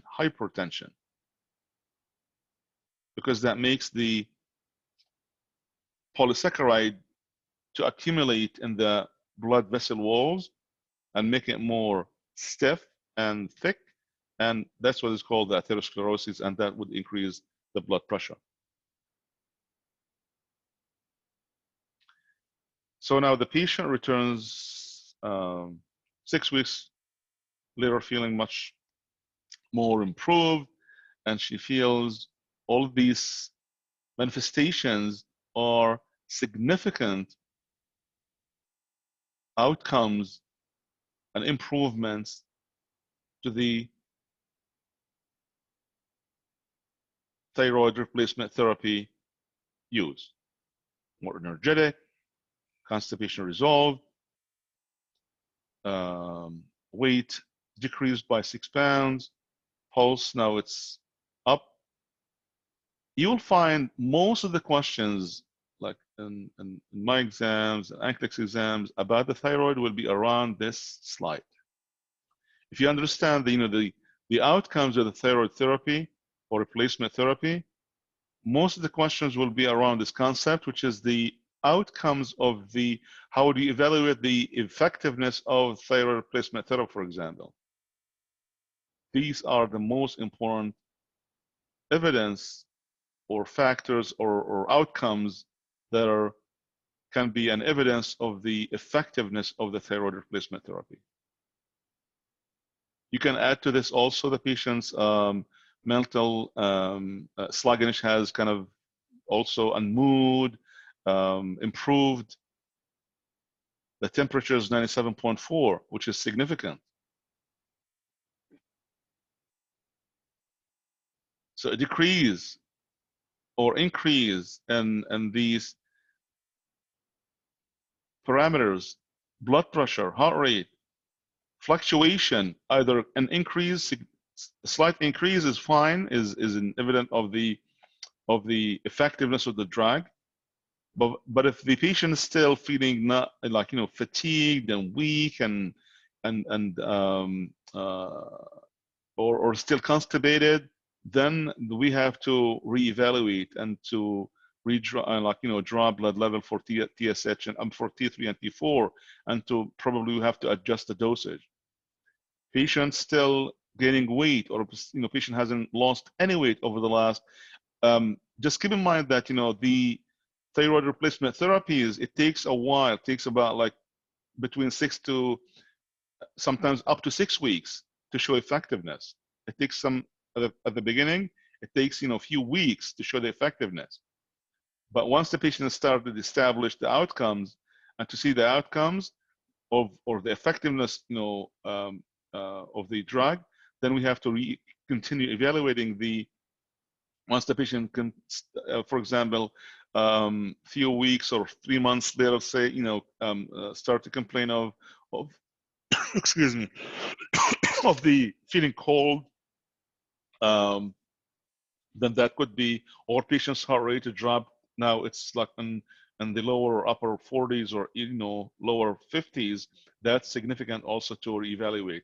So just keep in mind that you can apply these kind of scenarios, what I just mentioned, to all of these parameters as most important outcomes to evaluate patients' thyroid replacement therapy and its effectiveness, and when it should be adjusted. So, and then the order is T4 and TSH, and long-term management for this patient. So if the T4 is low and the TSH is high, we continue to. So if the TSH is low and the TSH is high, we will continue to increase. So remember that you will have a scenario, for example, in the exam, when the T4 is low and the TSH is high. In other words, that the TSH, which is a hormone from the P gland, the P gland is going to produce more of the TSH in response to the low T4, because the thyroid is not producing enough T3 and T4. So if the T4, you can add to this like T3 and T4 in this scenario. If the T3 and T4 is low, and we more concerned about the T4, especially total T4, so thyroid hormones are low, TSH, which is the P gland hormone, is elevated, high. In this scenario, patients still have the hypothyroidism that's coming from the thyroid. The problem is in the thyroid. That's why the P gland is responding by the negative feedback mechanism by producing more of the TSH hormone. So we still have a problem with the thyroid because the thyroid is not producing enough thyroid hormones. So we have to increase the thyroid replacement therapy like levothyroxine. The dosage of levothyroxine should be increased. And that's can be initially or at the beginning of for the new onset of with hypothyroidism, that we can do that like every 6 to 8 weeks of thyroid replacement therapy adjustment. At the beginning, like every 2 months, patient can have like T3 and T4 and TSH levels, and then the levothyroxine is going to be adjusted until patient is is stabilized or is benefiting from the drug. Then we just continue. Probably after that, maybe patient will go back to do the same routine, levels once every 6 months, twice a year, for example. So when assessing the patient who was returned to the surgical unit following the therapy. So this is a case of patient of, so when the, what would be the other, another scenario of patients who may develop the hypothyroidism. So for one, the first case we just discussed, which is a hypothyroid due to, let's say, age, right? Age-related hypothyroidism. So that's age-related. So it could be also a patient who had thyroid, hyperthyroidism, hyperthyroid. Patient underwent management, iodine 131, radioactive iodine, when took the PTU and proper thiacell drug medication, took the Endural, took the, and then eventually also patient is a candidate for thyroidectomy, and patient underwent the thyroidectomy, surgical removal of the thyroid gland. We have two different types. We have either total thyroidectomy or subtotal thyroidectomy. Let's say the patient underwent the total thyroidectomy, completely. The thyroid gland has been completely resected, removed surgically, so the patient will be on lifelong replacement of levothyroxine, lifelong thyroid hormone replacement therapy. So when assessing a patient who has this is post-op, returns from the surgical unit following a thyroidectomy, so the nurse would be most concerned if the patient post-op. Two significant devices, or devices that should be next to the patient or available post thyroidectomy: suction and intubation. Suction and intubation. These two things, given the significance, doesn't mean that suction is always central in the hospitals and have no issue with that. But intubation necessarily has to be like ET tube or tracheostomy tube to be, if not in the nightstand or next to the patients in the patient's room, but it's very easy. We have it in the crash cart too. So, but at least just to have that concept that with the importance of suction and the ET tube or tracheostomy tube, which brings the importance in light, what's significant to have these two things available at all times post thyroidectomy, which is the respiratory post-op. Respiratory breathing problem is number one when it comes to post thyroidectomy, given the incision, dislocation, the inflammatory process, the edema, if there is blood underneath the incision, which will obstruct the airway. So all these factors makes the post-op priority as respirations and airway. In addition, another aspect or another factor would be the surgical intervention here. It's removal of the thyroid gland. An assumption that even with the removal of the thyroid, either it's total or subtotal, is that we have to preserve the 4 small parathyroid glands. We don't trash them, we don't excise them with the thyroid. When it comes to just thyroid, we will keep them, right? So that's one will be the first thing that the surgeon will do, is to harvest and to make sure that they can preserve and maintain the 4 small tiny parathyroid glands that are on the back of the posteriorly located on the thyroid, and they have to remove, to excise them, release them, keep them like vascularized, and then excise and remove the thyroid gland. Sometimes inadvertently, the surgeon will injure, remove, excise. So it's very delicate, surgery, very, very delicate surgery when it comes to thyroid removal. So they have to preserve and they have to maintain the parathyroid glands as much as they can. Sometimes, again, inadvertently can be also injured or removed. And the patient will be with hypothyroidism post-surgery, post-op, hypothyroid and hypoparathyroid. If that's the case that the parathyroid glands, one or more of the 4 ones is removed. So the post-op, other than the airway obstruction and the breathing, so that's some of the nursing interventions that we have to maintain or ask the patient to, once they get out of bed or they are changing positions, that they not to try not to assume a positions that will increase the movement of the head. They try to support the both sides of the neck with with their hands to minimize the injury, to minimize the effect of the movement on, or change of position on the incision. Any evident change of respirations or breathing that's automatically has to be reported, because that could be that there is an obstruction due to the edema of the post-op from the incision side. Could be there is a bleeding underneath the incision suture line, the suture line. Could be there is like hemorrhage bleeding under the suture line or exudate. That's going to exert some pressure on the airway.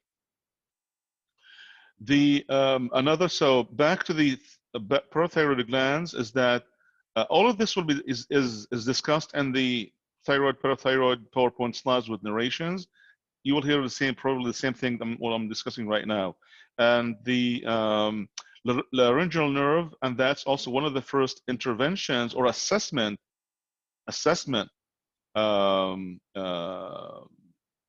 post-op would be to ask the patient to assess their ability to talk, their ability to answer any question. What's your name, your age, any question, just to make sure that they're able to talk. With one of the expected also post-op or intra-op complications is the injury to the laryngeal nerve. Laryngeal nerve can be also injured or completely cut during the surgery, and the patient will be, will have a hoarseness, will have a sometimes unable to, to speak or talk, or it's just very. It depends if that's the injury or complete cut, or it's just the irritation from the surgery. Excuse me.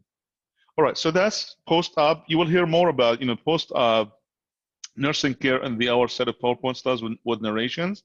So let's move on. So again, the answer for this one was 4. Number 4. Yes. So after the thyroid surgery, the patient may experience an airway obstruction, as I said, related to the excess swelling or edema, hemorrhage, hematoma that will be formed, or hematoma that will develop, post-op, or laryngeal stridor. Anytime, sometimes you have questions like that, like anytime you see post-op, post-thyroidectomy and stridor, always, most of the time, is going to be the answer. Stridor, which is, which is a harsh vibratory sound, and that's due to the hematoma or due to the obstruction, airway obstruction. And in addition to that, patient should have an emergency equipment at the bedside with, with oxygen and suction and tracheostomy tube or kit.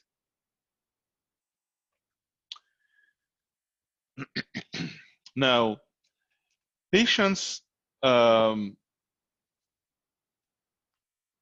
they receive a calcium gluconate, and this is one of the questions in the scenario or case study that we discussed for the groups who had a virtual, clinical meeting.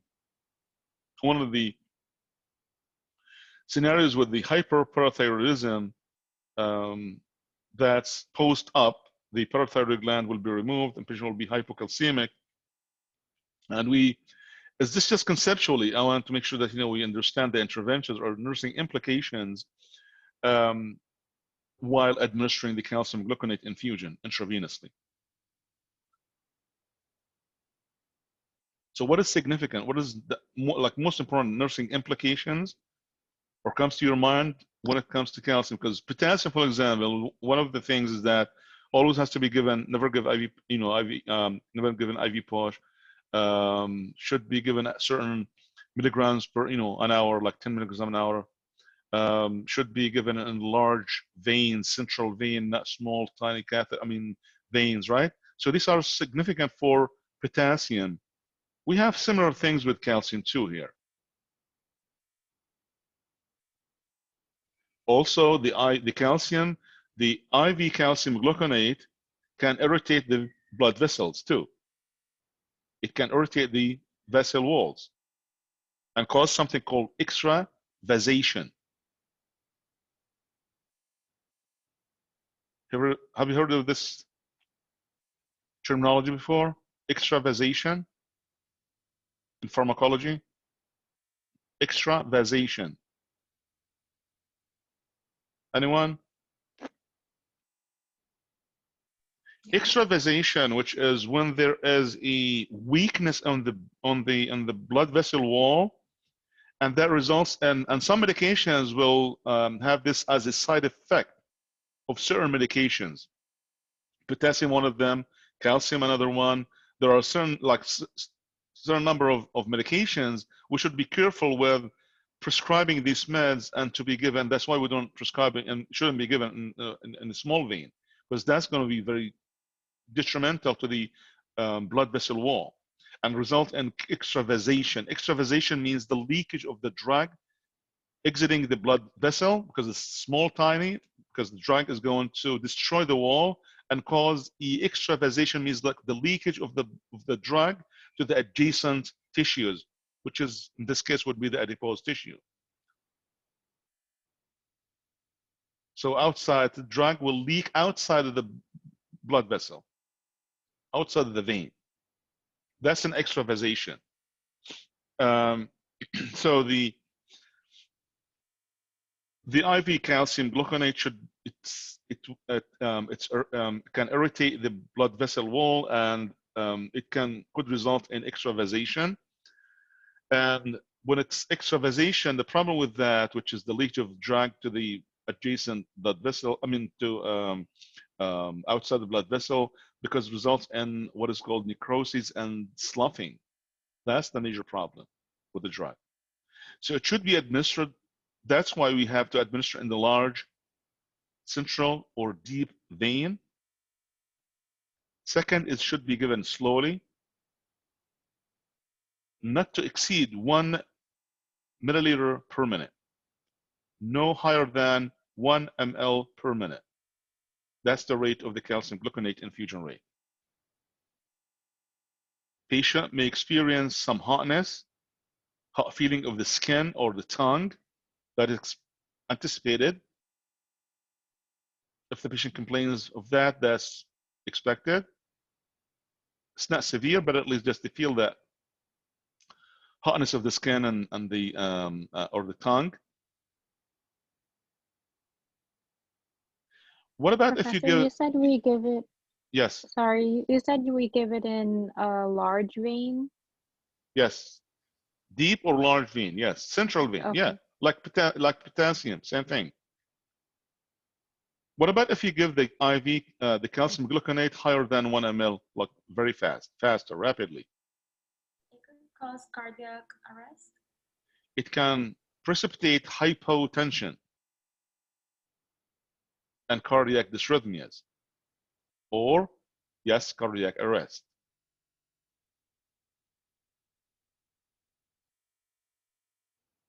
So that's why we have to monitor the patient's vital signs frequently and place the patient on, if we can, on continuous cardiac monitoring.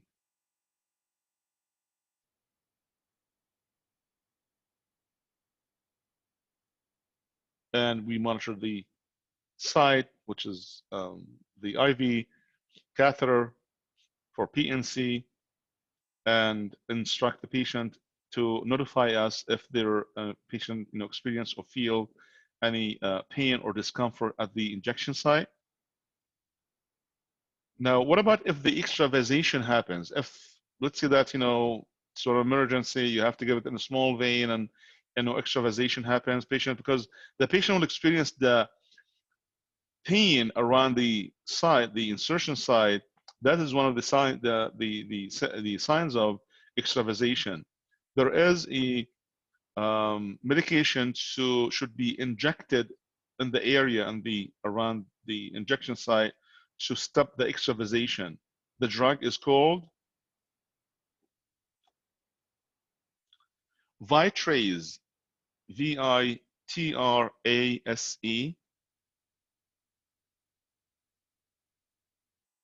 or hyaluronidase. Let me write it on the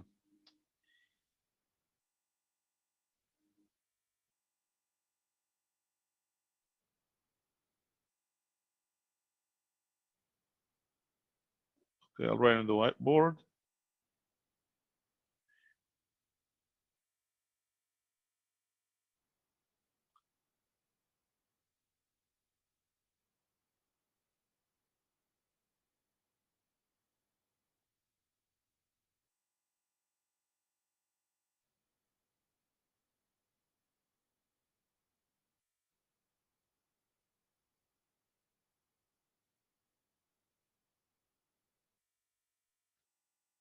So it's hyaluronidase or Vitrase.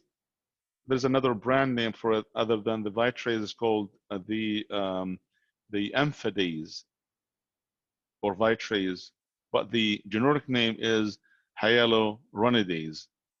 So this is the drug that is very effective for patients with extravasation. To stop the extravasation, you inject the patient with hyaluronidase, and that will be diluted like a drug 1 to 10 dilution. And there's specific protocol for how to, well, just at least just to know that there is drug to treat the extravasation if it occurs or happens. And it's given more than, like you inject it more than once. It's the sub-Q injection and subcutaneously done multiple times. You can go from like up to 5 injections. And again, there's like protocol how many mLs to be injected and so forth. Because that will result in it will reduce the vasospasm. So, okay, anyone can volunteer for this question to read it aloud?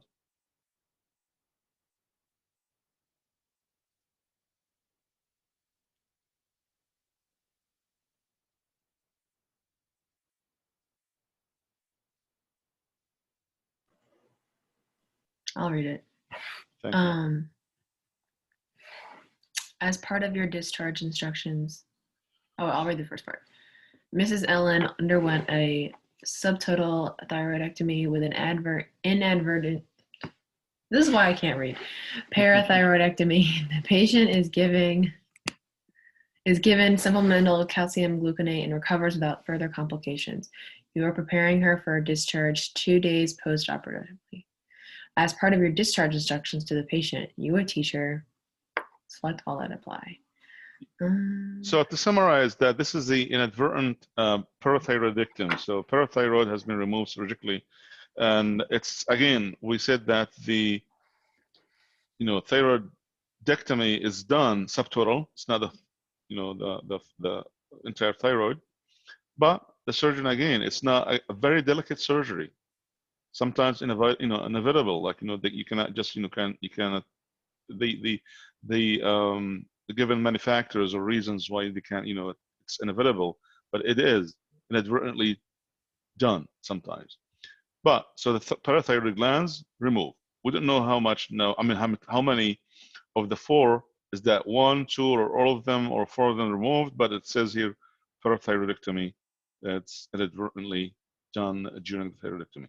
Now, this is the discharge, part of the discharge instructions. What would you do? I mean, instruct the patient. So keep in mind that subtotal means that the patient still have part of the thyroid gland that is going to be sufficient, these tissues, to produce thyroid hormones. So not necessarily the patient should be on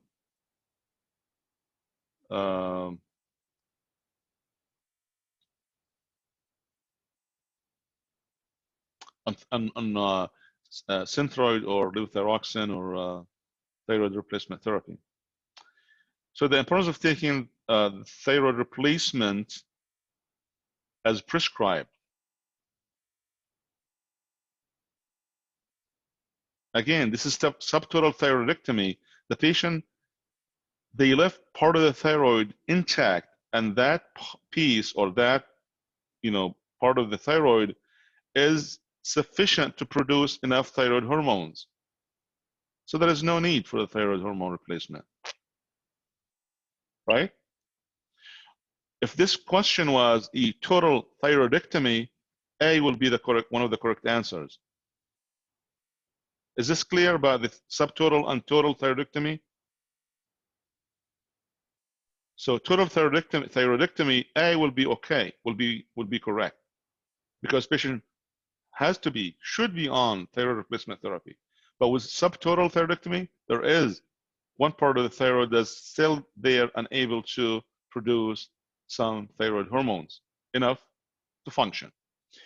Now, B, to not return to work until the thyroid hormone is normalized. No, it's incorrect. And the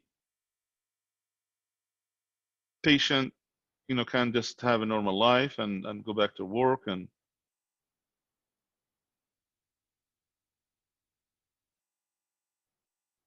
C, avoid being in extremely warm environments until patient is euthyroid.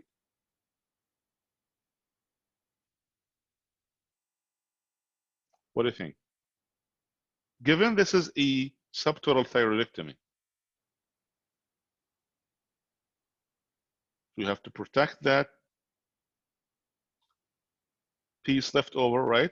Or that piece that left in part of the thyroid that's still, intact and ready to produce some hormones. And so we have to be careful with the temperature, because the high environmental temperatures should be avoided, because it will inhibit the thyroid regeneration, because these cells left from the, or like, post-op, remaining thyroid tissue or cells will regenerate.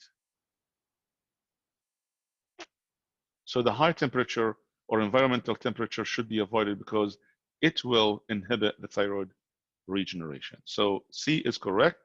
D, the importance of keeping follow-up medical appointments is also important.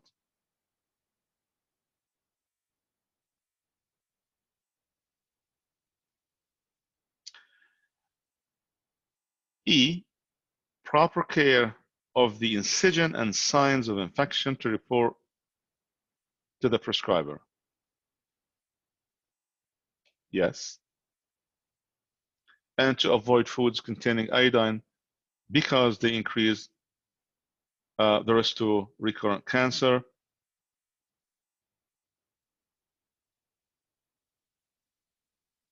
What do you think?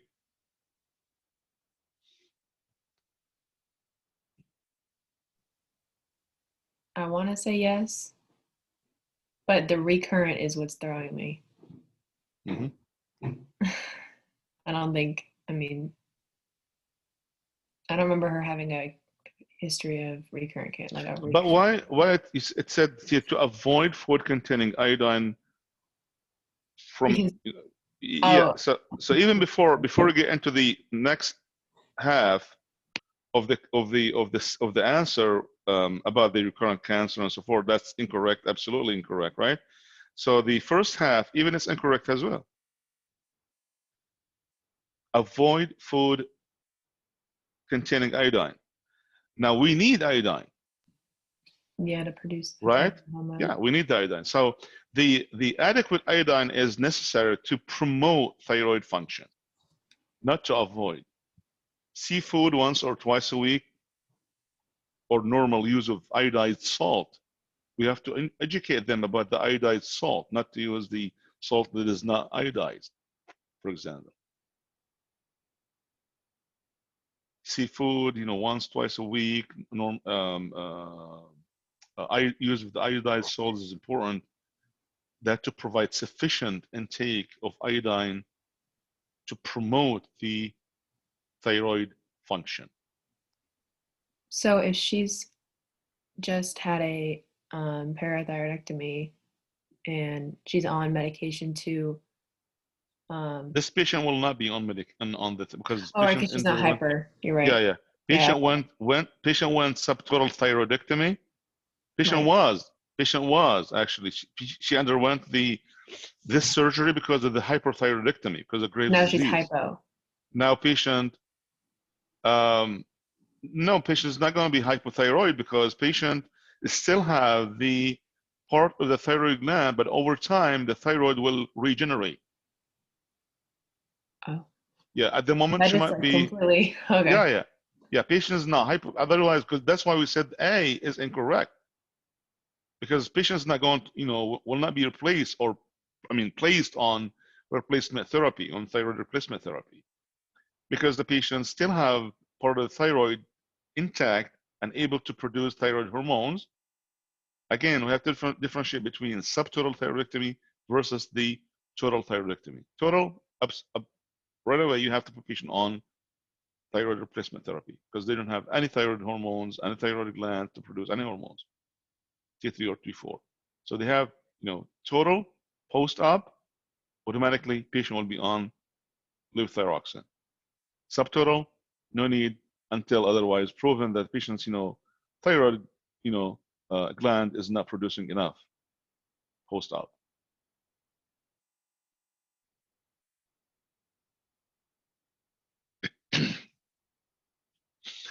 So this is a hyperparathyroid scenario.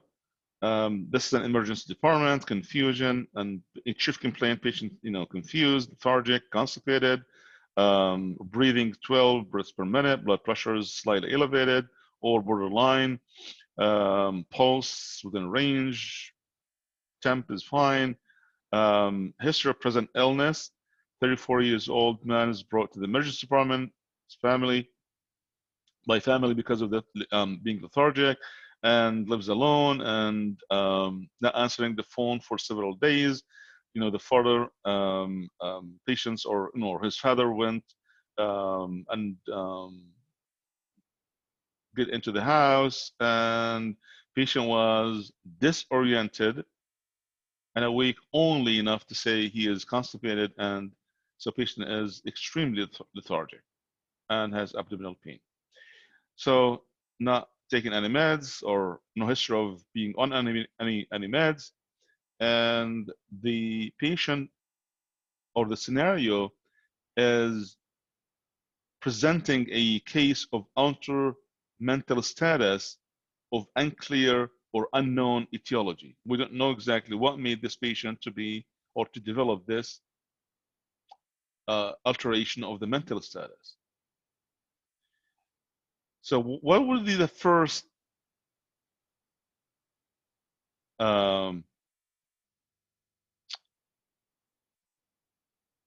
causative factor when it comes to being lethargic, altered mental status,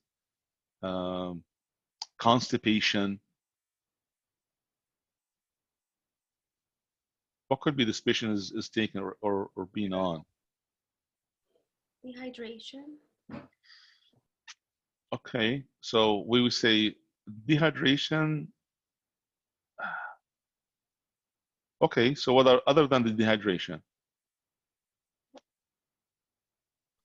Maybe narcotics. Opioid overdose. So the legal drugs like opiates, they kill for, as you know, we had this, became like another endemic or right? So it's crises. We still call it crisis as we speak. So the legal drugs like opiates, they kill far more people than illegal drugs. So that's why anytime if you are like nurse practitioner working in like emergency department and you have a patient coming with these symptoms, I would say automatically I will give the patient naloxone, Narcan, as an opiate antagonist until proven otherwise. Nothing wrong, nothing going to happen if you give the patient naloxone because you anticipate or expect the patient is, opiate overdose or toxic. So the physical exam, these are the results. The neuro, lethargic, unable to follow commands, and the cardiovascular normal. The abdomen, decreased bowel sounds, patient's constipated, extremity, decreased skin turgor, and then the orders indicated that we have to order naloxone and thiamine and dextrose IV stat. So you give the IV stat and the thiamine and naloxone because you can combat or you can cover more than one anticipate or more one medical condition. If the patient is opiate overdose, then naloxone will take care of that. If the patient is, is due to dehydration, then that's the IV. And if hypoglycemic, that will be the IV, dextrose IV. So also we will order these, the Chem7 and CBC, and the results came back, calcium 16, BUN 70, creatinine 2.2, bicarb 21, and CBC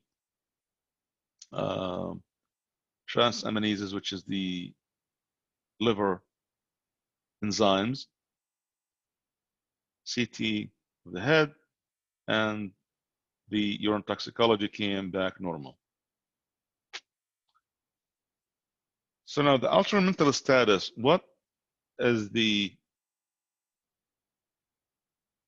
mechanism of the altered mental status in this patient? So we can exclude it, right? So we excluded because of the CT and transaminases and the CT and the urine toxicology came back normal, right? So we should exclude what? The opiate overdose. So the BUN 70, creatinine slightly elevated, but the BUN extremely high, and the calcium is 16. So all these results, like 3 results combined, it will explain the altered mental status in this patient due to BUN 70, extremely high, creatinine slightly elevated, calcium 16, concentrated. The blood is concentrated. Serum osmolarity is extremely high. And that's why the patient is exhibiting the altered mental status, because of the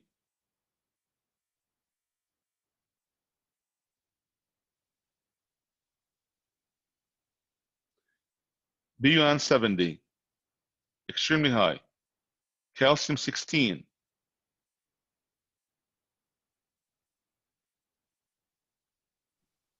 Metabolic acidosis? No. Well, if you say acid, yeah, okay. If you say acidosis, go back to the bicarb. Bicarb is 21. Oh, no. So when we say elevated blood urine nitrogen, the BUN is extremely elevated, and when the creatinine is either within range or slightly elevated, Dehydration. Automatically, right away we'll say patient is dehydrated. Right away. When the BUN is extremely high, creatinine within range or slightly high, and then also what's added to this scenario is the calcium is extremely high. Patient is severely hypercalcemic. So he's high, okay. Because we know the calcium, total calcium, not the ionized. Ionized is supposed to be between 4.5 to 9.0, and the total calcium supposed to be between 9.0 or 9.5 up to 11.0 or 11.5. The patient's calcium is 16, severely elevated. So we have hypercalcemia, elevated BUN, creatinine slightly up. That's consistent with dehydration. So severe hypercalcemia is routinely associated with a massive volume depletion. So anytime you have a patient with hypercalcemia, you always match it with right away with blood volume depletion. And that's why the the bond creatinine ratio will be high. So most of the time when, with nurses, like send older adults from like extended care facilities, like nursing homes to acute care facility, one of the first diagnoses, I would say like the most prevalent diagnosis when it's very difficult or they cannot find, anything wrong with the older adults and the ED, number one always will be dehydration. Sometimes it's, it's a fact, it's, it's evidence and, there is, blood values would support and, sometimes even, they cannot find, but most of the time when the dehydration is a correct diagnosis, and most of like older adults is not taking like, receiving like, good care of the nursing home, or if they are not like, having a good appetite and they're drinking enough fluids and so forth, and there is no IV fluid replacement at the facility, they will be transferred maybe kind of late and a few days or a week or two to the acute care facility with severe dehydration. The first indication, as you review the labs, you will find that the BUN is extremely high, 50, 60, 70, over 100, and then the BUN is either within range or slightly elevated. That is automatically will be you diagnosing the patient with dehydration. You have the right to say, yes, the patient is dehydrated. So that will be kind of like known trend. One of the trends, other, aside from like skin problems and, the cubitus ulcer and so forth, with the transferring the patients from acute or extended care facility to the acute care setting, one of the biggest problems is when the patient, is returned back to the facility with a dehydration diagnosis. The staff will be outraged when they see dehydration as diagnosis, or a patient coming back with this diagnosis back to them with this diagnosis that is, because it's obviously it can be labeled as negligence,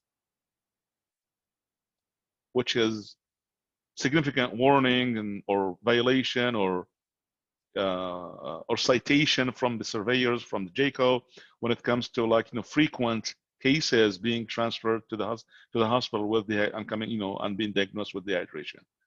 It's very alarming when it comes, a red flag when it comes to dehydration. But again, the dehydration easily diagnosed by, other than the signs and symptoms of skin,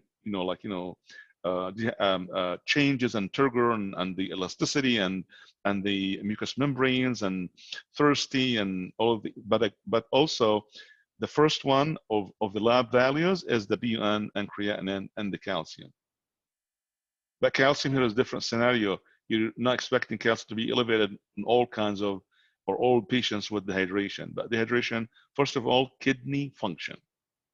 Elevated BUN with within range creatinine or slightly elevated creatinine. But this is a scenario of hyperparathyroidism. Within the scenario, the patient's manifestations will have a dehydration in addition to the hypercalcemia.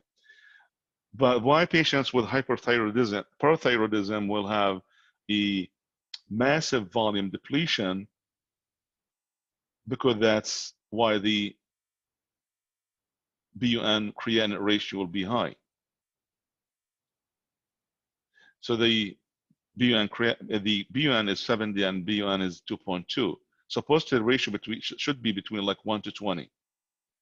This one is almost like 1 to 29. Right? So the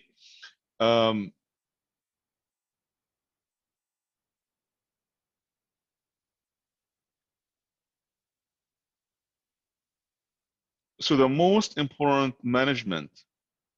So this is a patient with hypercalcemia, and this is the pathophysiology of the mechanisms how the patient with increased PTH hormone will eventually have a high calcium level. So it's a hyperparathyroidism. Patient's parathyroid gland is producing too much of the PTH hormone. And these mechanisms will be in effect, and that will result in increasing the potassium level.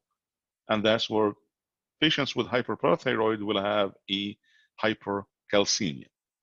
So the most important management of severe hypercalcemia is restoring fluid balance. A normal saline by itself, just putting patient on IV fluids, will increase the calcium excretion from the kidneys.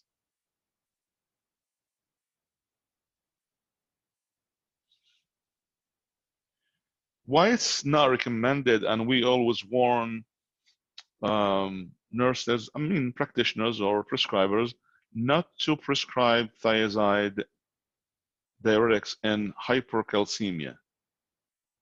Well, it's not good practice. Why you say, even if you have seen patients with hyperparathyroidism or hypercalcemic, and there is an order for thiazide diuretics like HCTZ, for example, hydrochlorothiazide, HCTZ, one of them, or thiazide, any thiazide from this classification.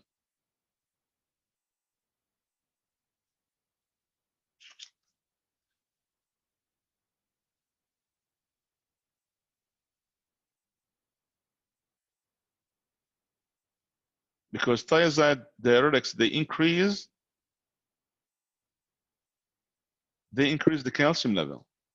One of the side effects of the thiazide diuretics is the increase of calcium in the blood, hypercalcemia. So they will make the problem even worse if you prescribe thiazides. So the mechanism of thiazide in increasing the calcium level is they increase the calcium reabsorption at the distal tubules. The calcium, in general, just to recall or review, that the calcium is reabsorbed at the distal tubules and the phosphate of the kidneys. And the phosphate is usually absorbed at the proximal tubules. So the first intervention in patients to treat or take care of the patients with hypercalcemia, number one, or the first intervention, is to hydrate the patient. And second is to make sure they receive drugs from the class called biphosphonates. Biphosphonates will be ramidronate. This is one of them. This is one of the drugs that belong to the drug classification called biphosphonates.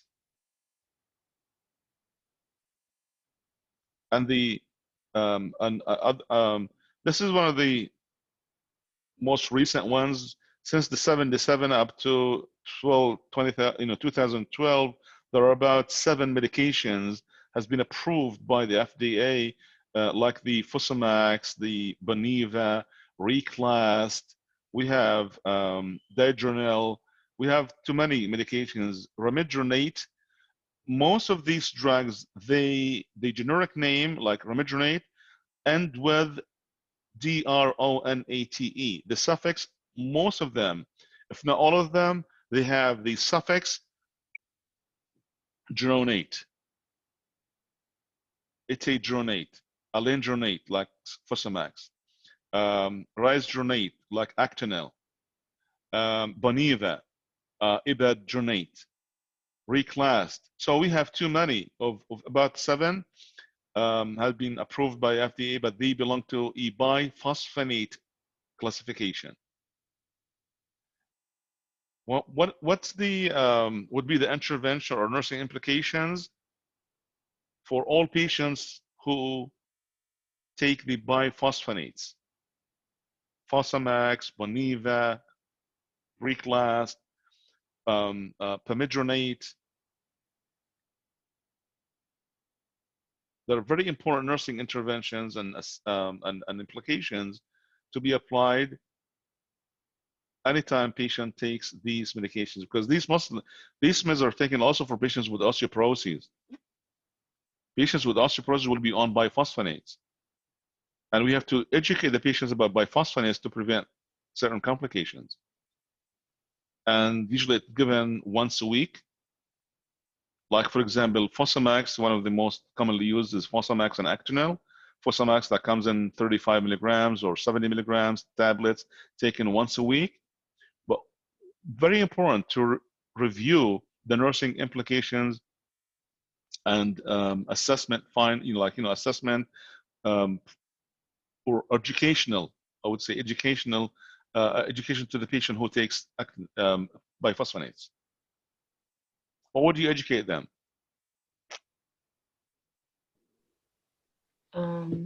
If they're taking it to increase their calcium levels, you could teach them like signs of hypocalcemia.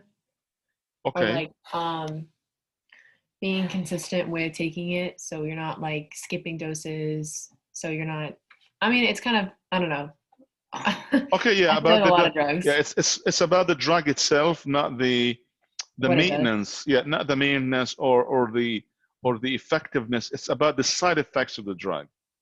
One of the side effects of these drugs, and it's kind of little, I would say, like weird in terms of how the Fosamax or biphosphonate would result in esophageal cancer, for example.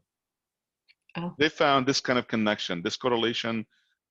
It's revealed from some of the studies. So that's why it is recommended that.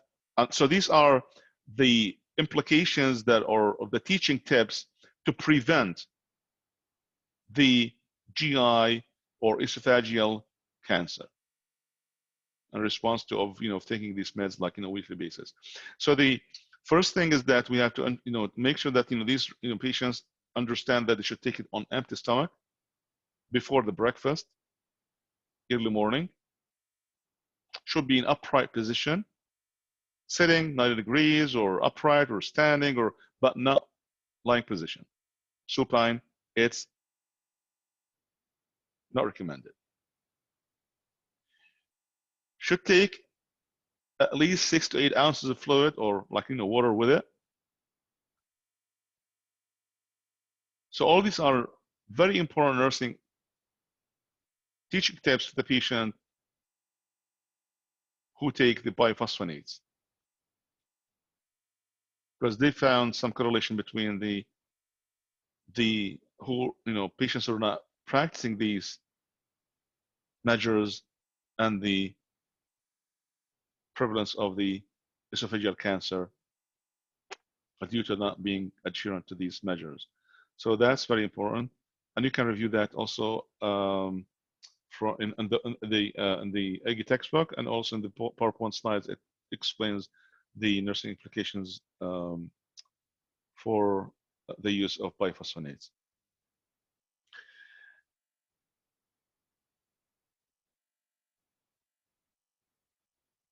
The mechanism of massive volume depletion and hypercalcemia.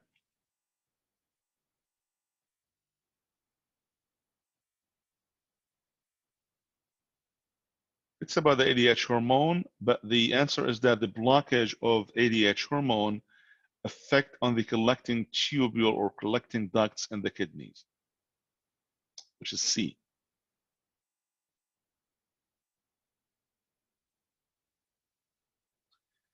The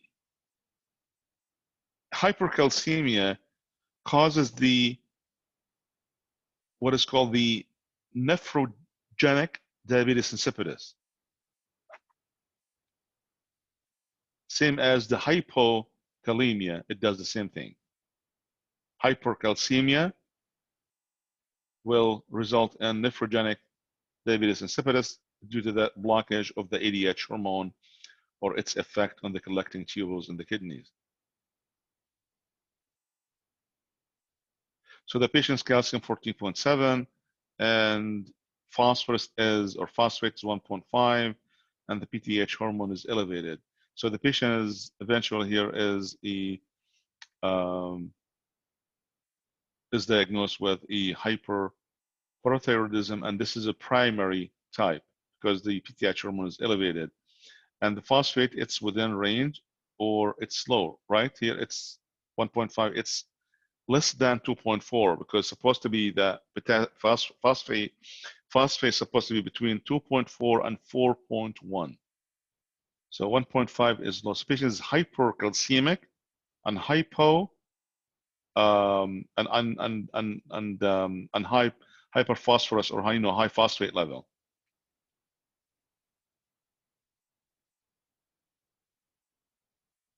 So the patient is diagnosed with a primary hyperparathyroidism.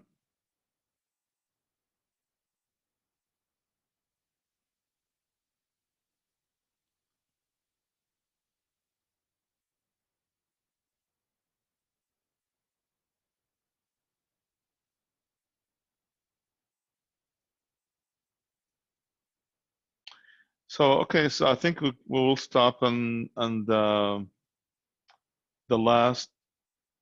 the last case, scenario.